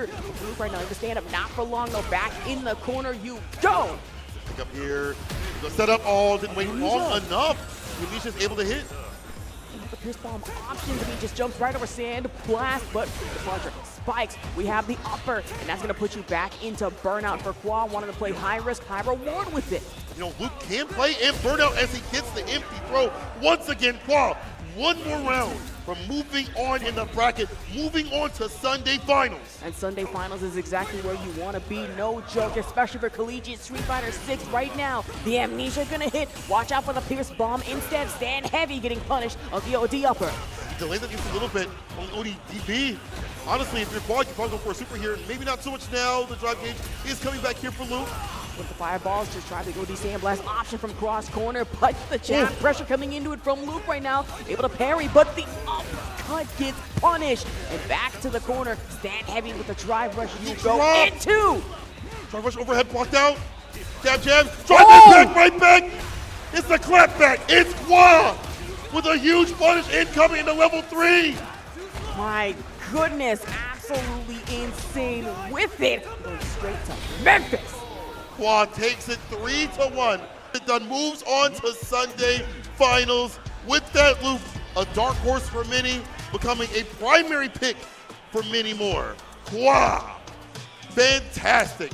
Good work to Aqua, yo, give it up. But give it up to Luke to get this far in this bracket too as well. The best JPs you'd ever ask for in the US. Man, insane gameplay to watch with it. And I was sitting there like, okay, we got JP shenanigans. Luke, and here comes Qua. I don't want to say out of nowhere, but able to build back up where you need be. Soft spoken, but heavy hitting. Qua moves on the bracket with that Luke. Fantastic stuff. Maybe he hard, I don't know, but congrats to Qua. He about to get his interview. That man he speaks like 3 words, but he say a lot with them fists. So we'll be running over to the interview, and I think that will be it for us too as well. People, thank you for joining. Tomorrow will be the Sunday finals. But for right now, we're gonna have our interview with Qua to end out the night. Ooh, that was heavy. Qua, genki desu ka? Yoroshiku. So, you gonna have to fight another JP. We ain't gonna talk about that. I wanna talk about your discipline, because my first day here, for the longest time, you were the first one here practicing, training, drilling. What drives your discipline? Since my main platform is PS4, so this is like a huge jump to the PS5.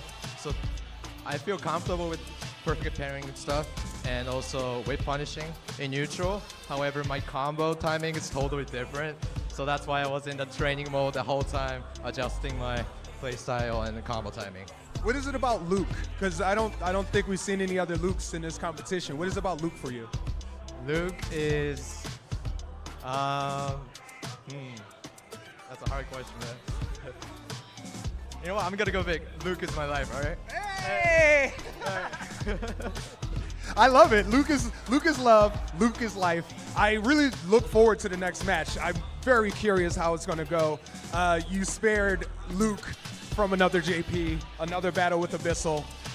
We'll see how it goes with Saints bet on you. We'll see. Bravo. Well done. Thank you. Back to the back.